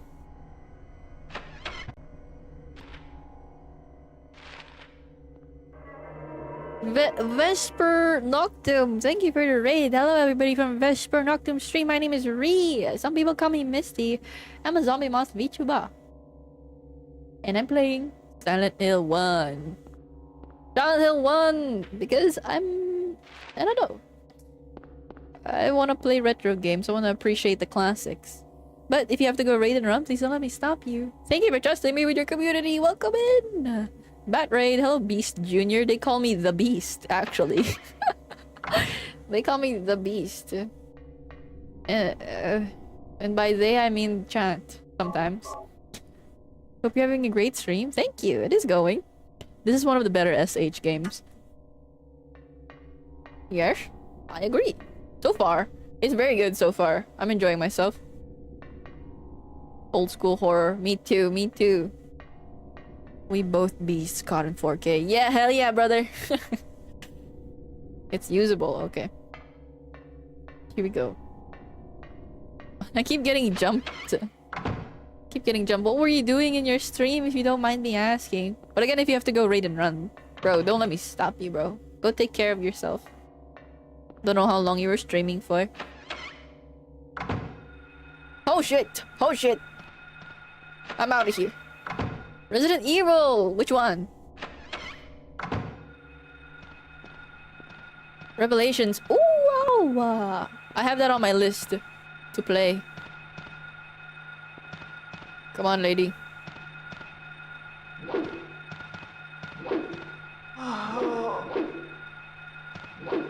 Can you like step?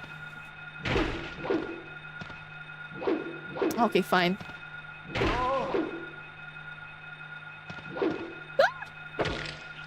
Oh shit!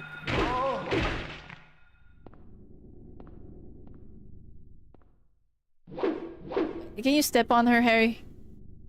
I guess. Turning off the light so that they don't get attracted immediately. Or they don't get aggroed immediately. Vess was very mean to me. Probably well deserved, honestly. I'm kidding. Kidding, I'm kidding. Don't listen to them. I mean, I understand the pain of a chronic lying chat. Wow! Look, I'm on Vess's side here. I'm just saying. I understand. My chat loves to lie all the time. So I get it, you know?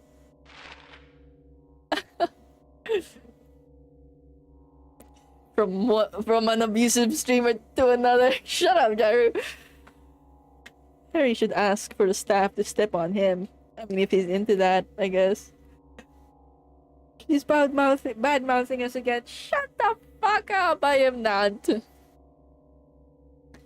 Now fewer monsters will pay taxes to the state. Cool. Thank you for the follow, Vesper. Thank you. We gotta stick together. We gotta stick together. These chatters are insane. Alright, we're two now. We have to look for that room again. Harry didn't mark that room. I think it was that one though. Near the nurses center, maybe? Or I'm not sure. We'll see. I'll be lurking. Happy lurking! Thank you again for the raid. Bullying us all the time. Shut up, Todor. You came from YouTube chat. You have no rights. I'm kidding. It's jokes. It's just jokes. Wait, nurses center.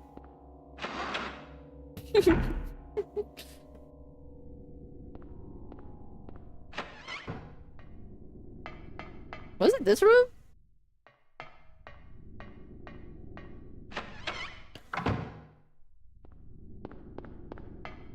Or this one? I think it was this one. No, this is the tentacle room. I think I need that. Oh, also, maybe the blood pack goes here? And I'm going back. Okay. Hello!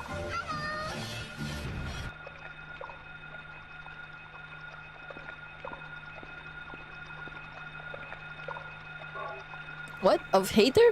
Man. Alright, out we go. Out we go. Now we just gotta find that room.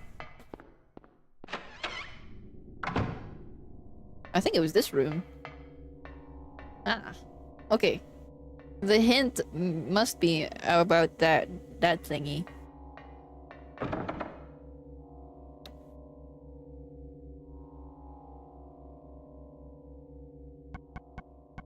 Oh, cat, turtle, hatter.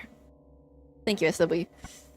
And queen. Okay. So we gotta figure out which ones we need to use based on this one. Clouds flowing over a hill. Write this. I know I don't need to write it down, but I think game journals are so cool.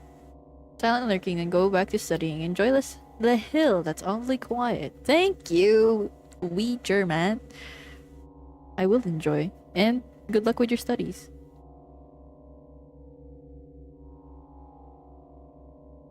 Yes. So clouds is blue. Maybe? Blue? Sky on a sunny day. Sky. Sunny. Yellow? Tangerines that are bitter. Bitter. Since when are clouds blue? I don't know. They can be orange too. Clouds can be orange. Orange? Lucky 4-leaf clover. 4-leaf clover. Green. Violets in the garden. Violet, I guess. We don't have one. We don't have a violet thing. Dandelions along a path. Dandelions. Yellow? Question? Unavoidable sleeping time. Okay. What color would this be? Black.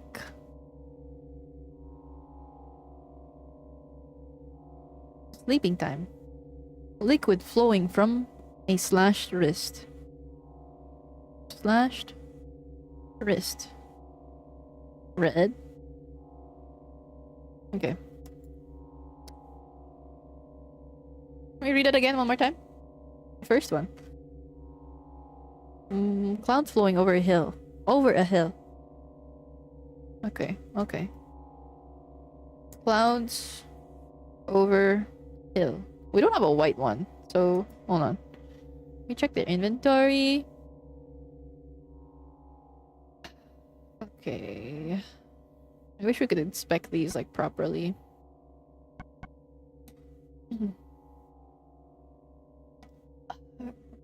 Surely these cubes are meant to be for here, right? Cheshire Cat. So, I mean, if we're talking about order in which the poem was yapping about, it would be yellow. Where would blue be? Oh, Benjiro boy, welcome in. Hello everybody from Benjiro Stream. My name is Ria.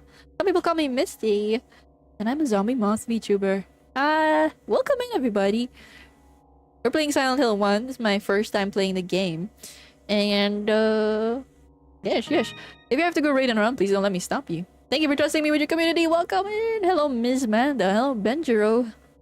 Hi, Monkey. Welcome. What were you doing, if you don't mind me asking? But I don't want to keep you here. Of course. We're trying to figure out this puzzle right now. Which, let me show you.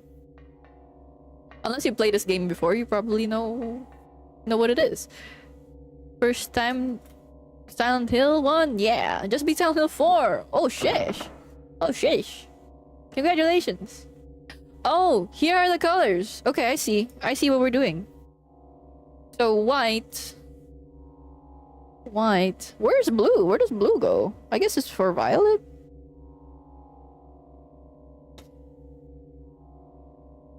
How did you like Silent Hill 4? I feel like that was the controversial one out of the what, the first 4 series or first 4 games. So we got white up here. You guys can't see where I'm pointing. Should I grab Chuddy? To help me point stuff out?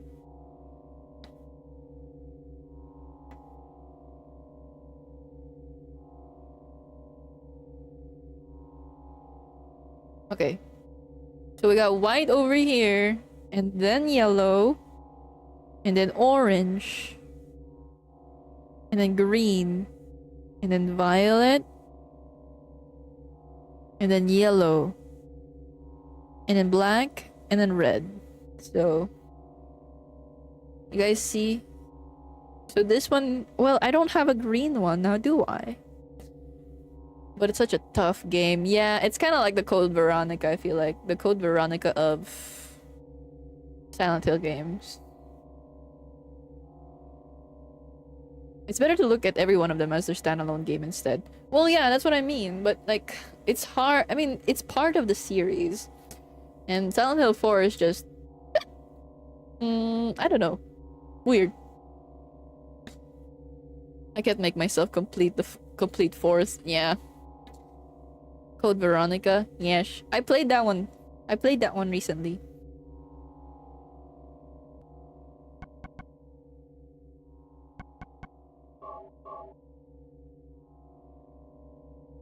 Oh, we can actually... Wait, how do I... How do I... Here. This might be wrong. We don't have a green one, do I? Take it... Oh, we do. I'm stupid. Orange, green. Thank you for follow, Dudley Wolfguard. Welcome in. Are you planning? Yes, I am. I'm planning to play the original second one again.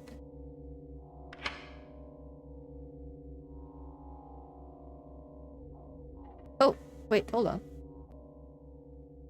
What's next? Yeah, last one is red. Okay.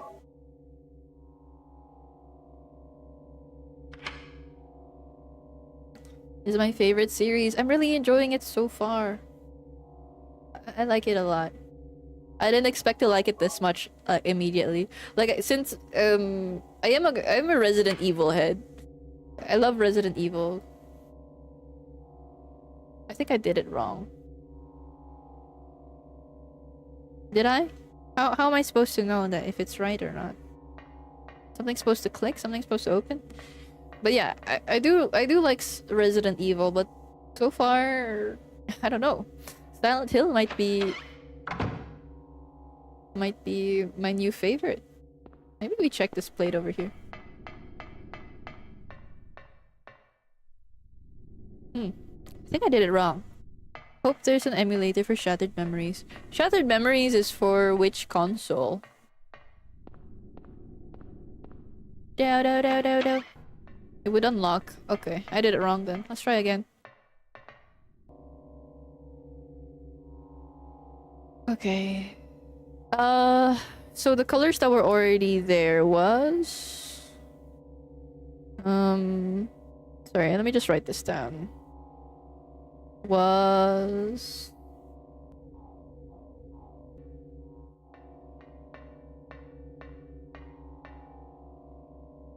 white, orange, violet, black. And man, it seems like this is right though. Yellow? I don't know. Holds up pretty well. It does. I'm really enjoying. I was surprised that even the first 10 minutes of the game I was already scared. If you don't look at some details. If you want to teach me some words to say in Russian, I don't mind, Nick. I think PSP. Yeah, there's probably an emulator for Silent Hill 4. Cause I use an emulator for PS2 when I played Code Veronica. What color are dandelions? Oh right. Well, how are we gonna do that? Do I just switch those? Sky is sunny.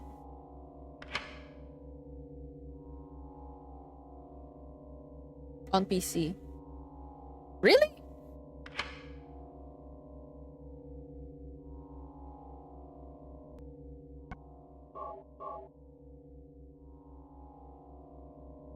Got this still mixed up. Also, thank you to Dor. I'm kind of distracted right now because I'm yapping with chat. Okay. Fuck. Turn around. Shit. Okay.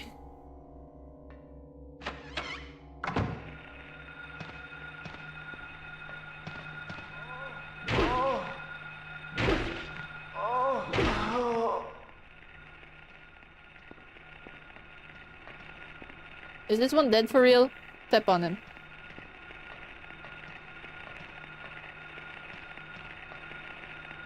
Oh my god, there's so many of them.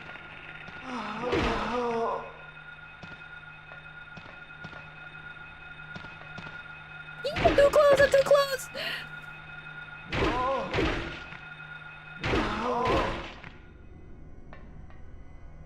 Hello, booby! I feel bad for backseating. No, you're fine. I get a little distracted whenever I'm reading chat, so I really don't mind. Unless I ask to stop. Because, you know, there are some people who backseat that are just like, I'm not asking for it and stuff, or, you know, are too insistent about doing something or one thing. You know what I mean? You're fine.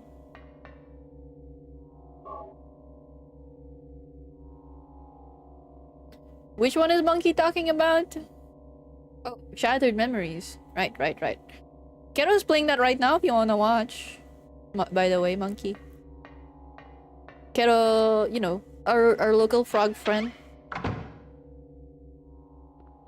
gonna lurk and do some after stream care. Nice to meet you. Nice to meet you too! Thank you for your raid. Thank you so much. I appreciate it.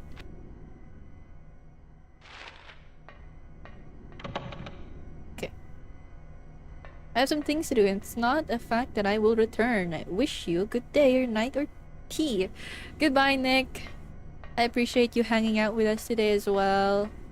Have a good rest of your day. Enjoy. What is that sound?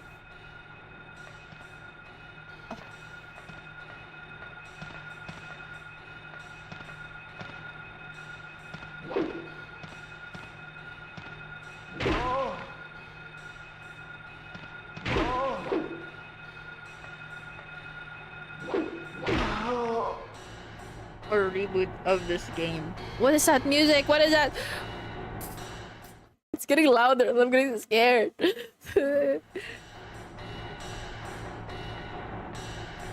Why? What did I do? What did I do? What did I do?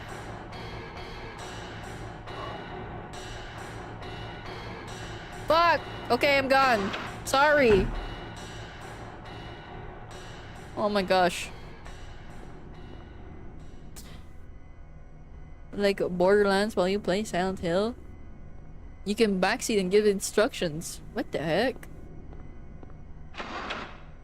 I didn't know Shattered Memories was a reboot of this game. I guess when we saw Kero playing it, I was like, my gosh, it looks like Harry with glasses. Why is it called Shattered Memories? I actually don't know anything about that game.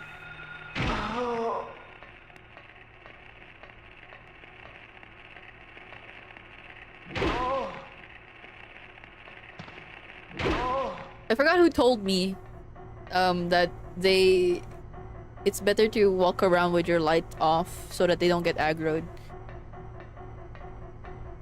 But they were Twitch chatter, I think.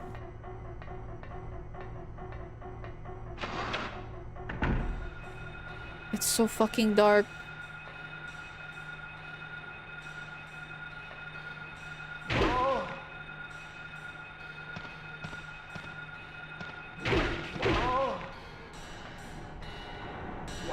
Enough, enough, enough. Okay, I'm grabbing the key. I'm leaving. I lied. Hold on. Is there anything? Is there anything here? Okay, okay, I'm leaving. Goodbye. But okay. I mean, there is a difference. There is a difference. They're definitely less aggro. And I can walk up to them and kill them. I'm a bad player, so like, you know, I appreciate the time, you know, the being able to walk up behind them and whacking them. Not really a reboot of SH1, just a sort of retelling kinda. It makes sense when you play it. Okay, maybe that might be the next Silent Hill game we play. Maybe. With an asterisk. Hi Richard! How you doing? How you doing? The marble on the elevator looks like meat. And I'm hungry. I'm hungry! How long have I been streaming for today? I don't know. It's a sequel to this one. Okay, got you. Was it this one?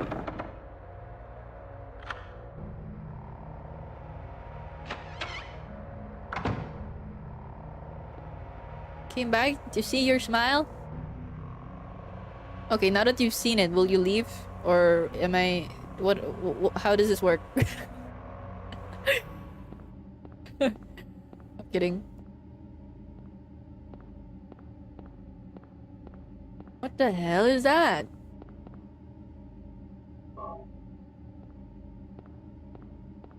What is this? Can I push this? There are skid marks from the cabinet being moved. Interesting.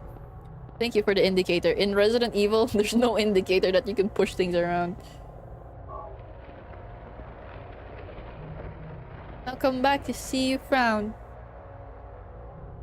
There, how's that? What the hell is this? Back alley ass door. Everything looks like meat. The aesthetic for Silent Hill is just so fucking peak, bro. Looks like a hallway from under the grate. Can't move it. Can I use?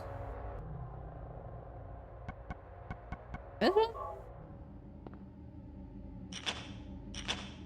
Rusty meat verse. I like it.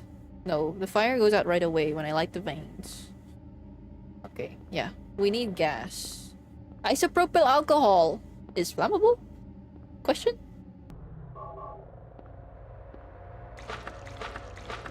I was about to go turn around and look through everything.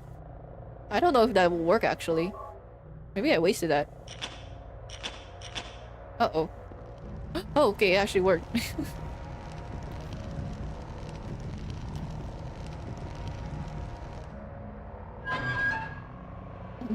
There we go. Also, hi Jip, how you doing? Good morning. The whole series is peak until it isn't. Really hard to one-up yourself after a good game, you know? You have to have bad ones and fuck. Okay. You have to have bad ones in the series. Like a bad game in Resident Evil would be 6.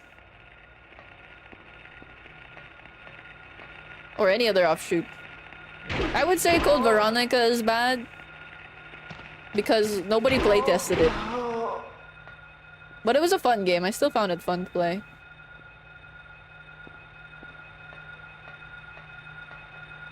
Am I close enough?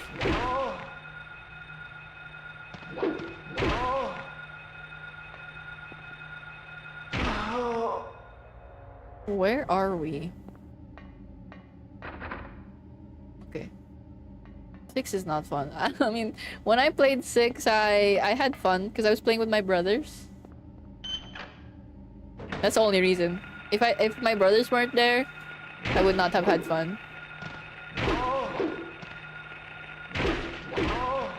Camera angle! What's going on?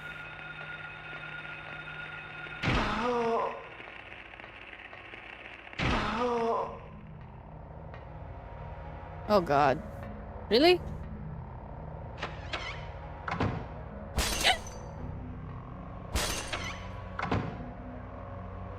What was that?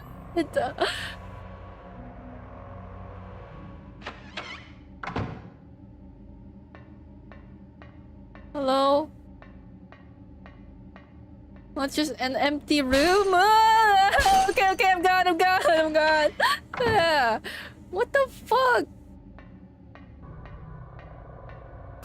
I don't like the noises.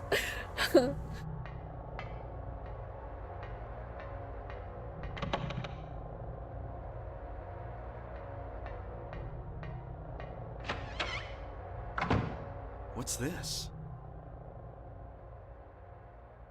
Crushing emptiness. How poetic of you. Looks like someone's been here. How do you know that?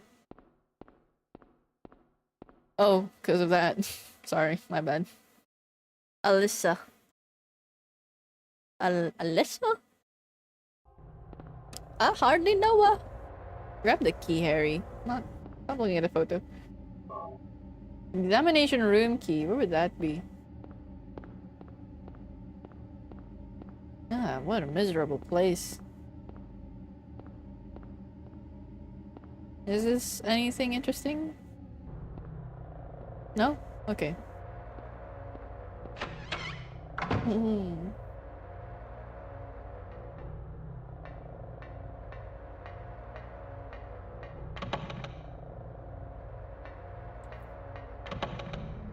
All the doors are jammed.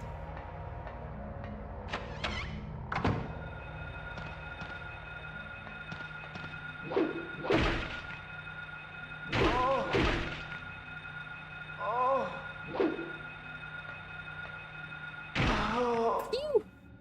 What is this? VHS. Okay. I can't open the map! I can't open the map. I have to go back up.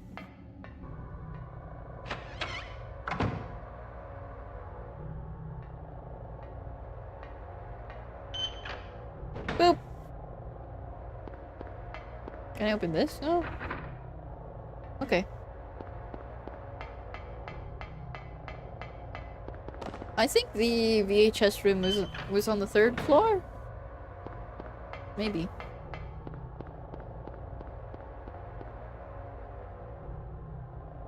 Check everything first. That was everything, I think. Ah, okay. We're going back out. Where's Vidya? Yeah, 3rd floor. I checked all the doors there, right? Well, I can always come back, I guess. I wish he marked where all the save station was. I don't know.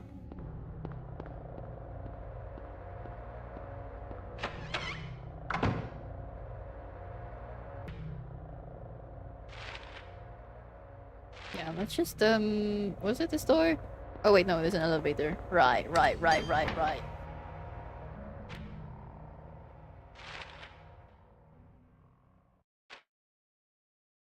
Can I go there from the elevator? Okay.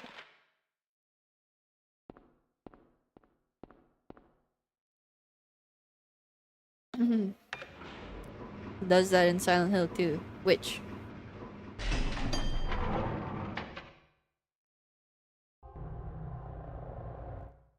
Oh, what's going on? The music stopped for a second. I got scared.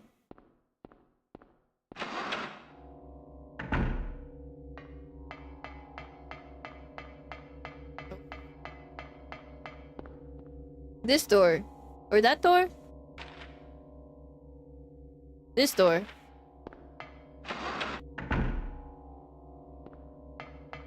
Saves thingy. Yes, he does.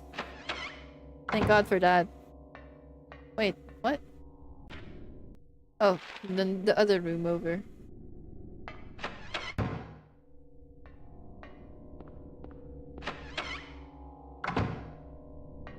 Ah!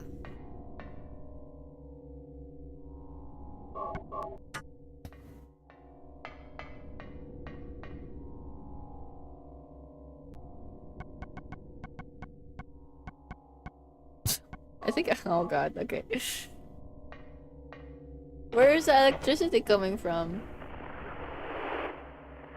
Still a new fever. Don't get both. Just barely. This is what Mary had, right? Whatever illness this person is talking about.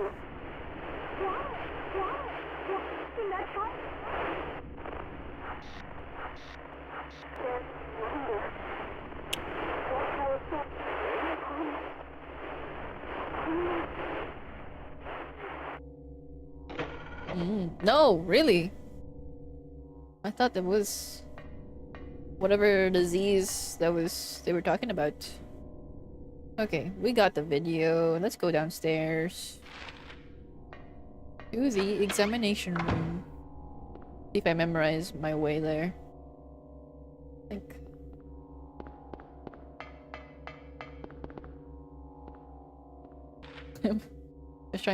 I was trying not to open the map over and over. Okay, here we go.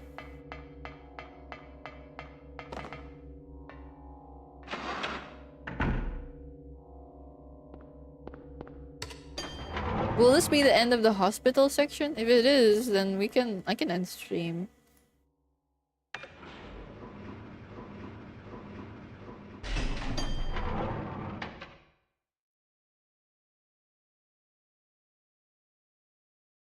Cutscene?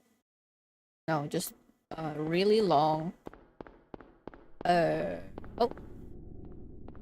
30% gameplay. I'm trying my best to remember. It's just all the textures make everything look the same.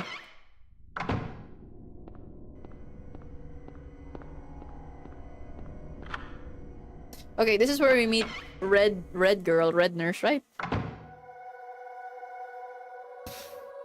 Oh, poor girl.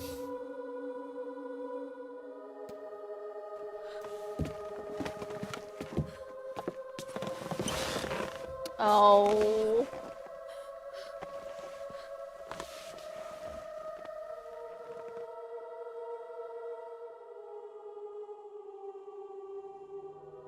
Finally, someone else who's okay.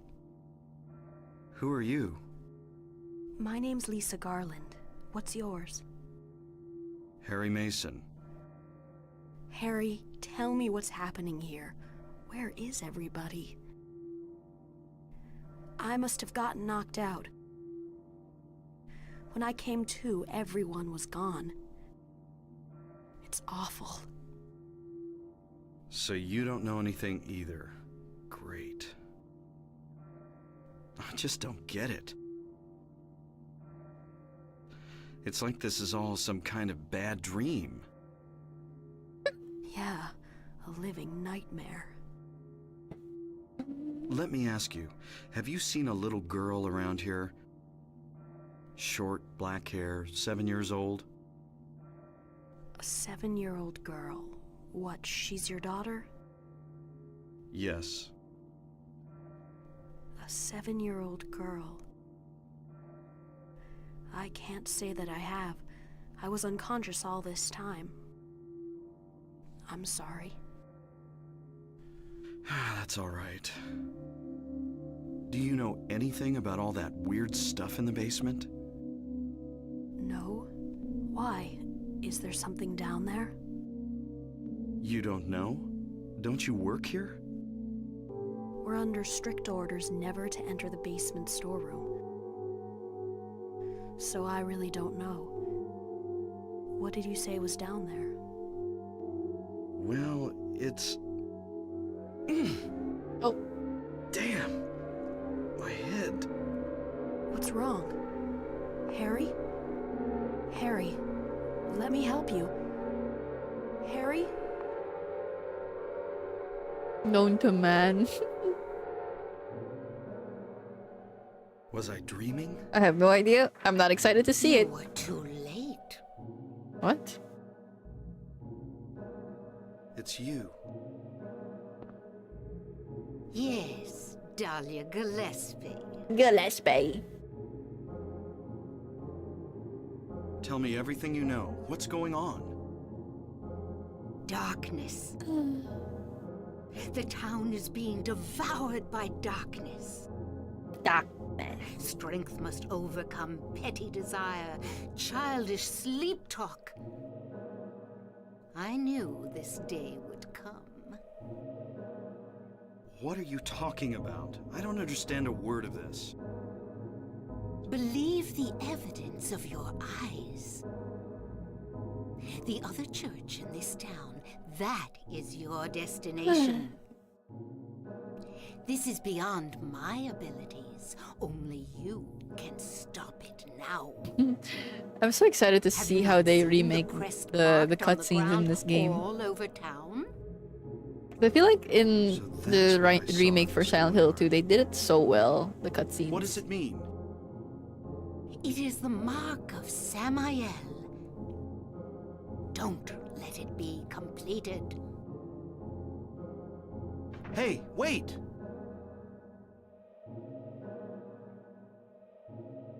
Telling the MC he's cursed. True and real, brother. Give me this key. But we so back. Uh-oh. We're so back to watch the end of my stream! Let's fucking go! Where do I go? I can just get out of here, I think. I feel like there's not much cutscenes in this game. There's not much. I mean, I don't know. What? Are we comparing it to Silent Hill 2? The remake, I mean. I can't recall now if there are a lot of cutscenes in Silent Hill 2, the original. Camus. No! It's okay. We'll stream again tomorrow. Or, I'm gonna stream again tomorrow. Yeah. I'm here every day! I'm here every day! Who's complaining? I'm kidding. Okay. This is gonna be the next section of the stream. I mean, maybe tomorrow we will keep streaming until we finish this section of the game. Right? So because I don't want this game to obviously I don't want this game to last until forever. If anything, I'd like to finish this game by the end of the week also.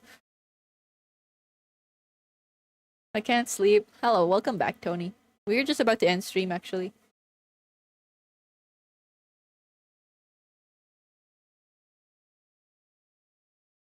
We can raid the Kero. She's still going. Is she about to end? Oh god. Please say no.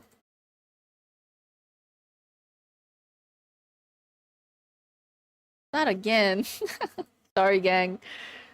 Sorry, gang. Yeah. She good? We can raid her? We can raid her? What's she doing? What's she up to? Yeah. Very rare chance. I hope she's not ending soon. Leaving us again? Excuse me. Well, I'm always back tomorrow. Same time as always. Thank you.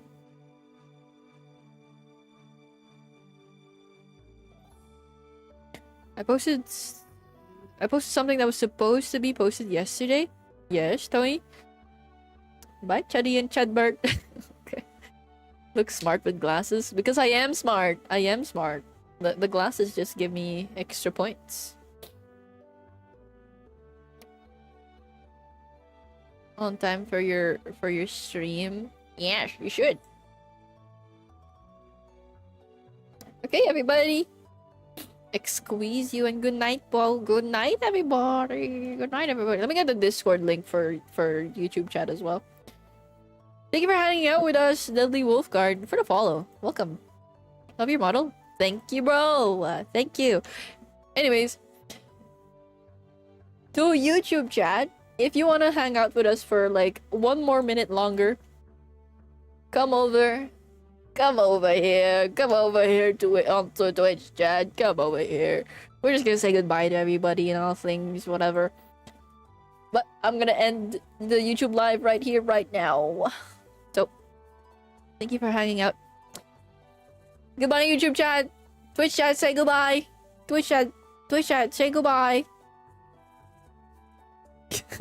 Fine. Bye-bye.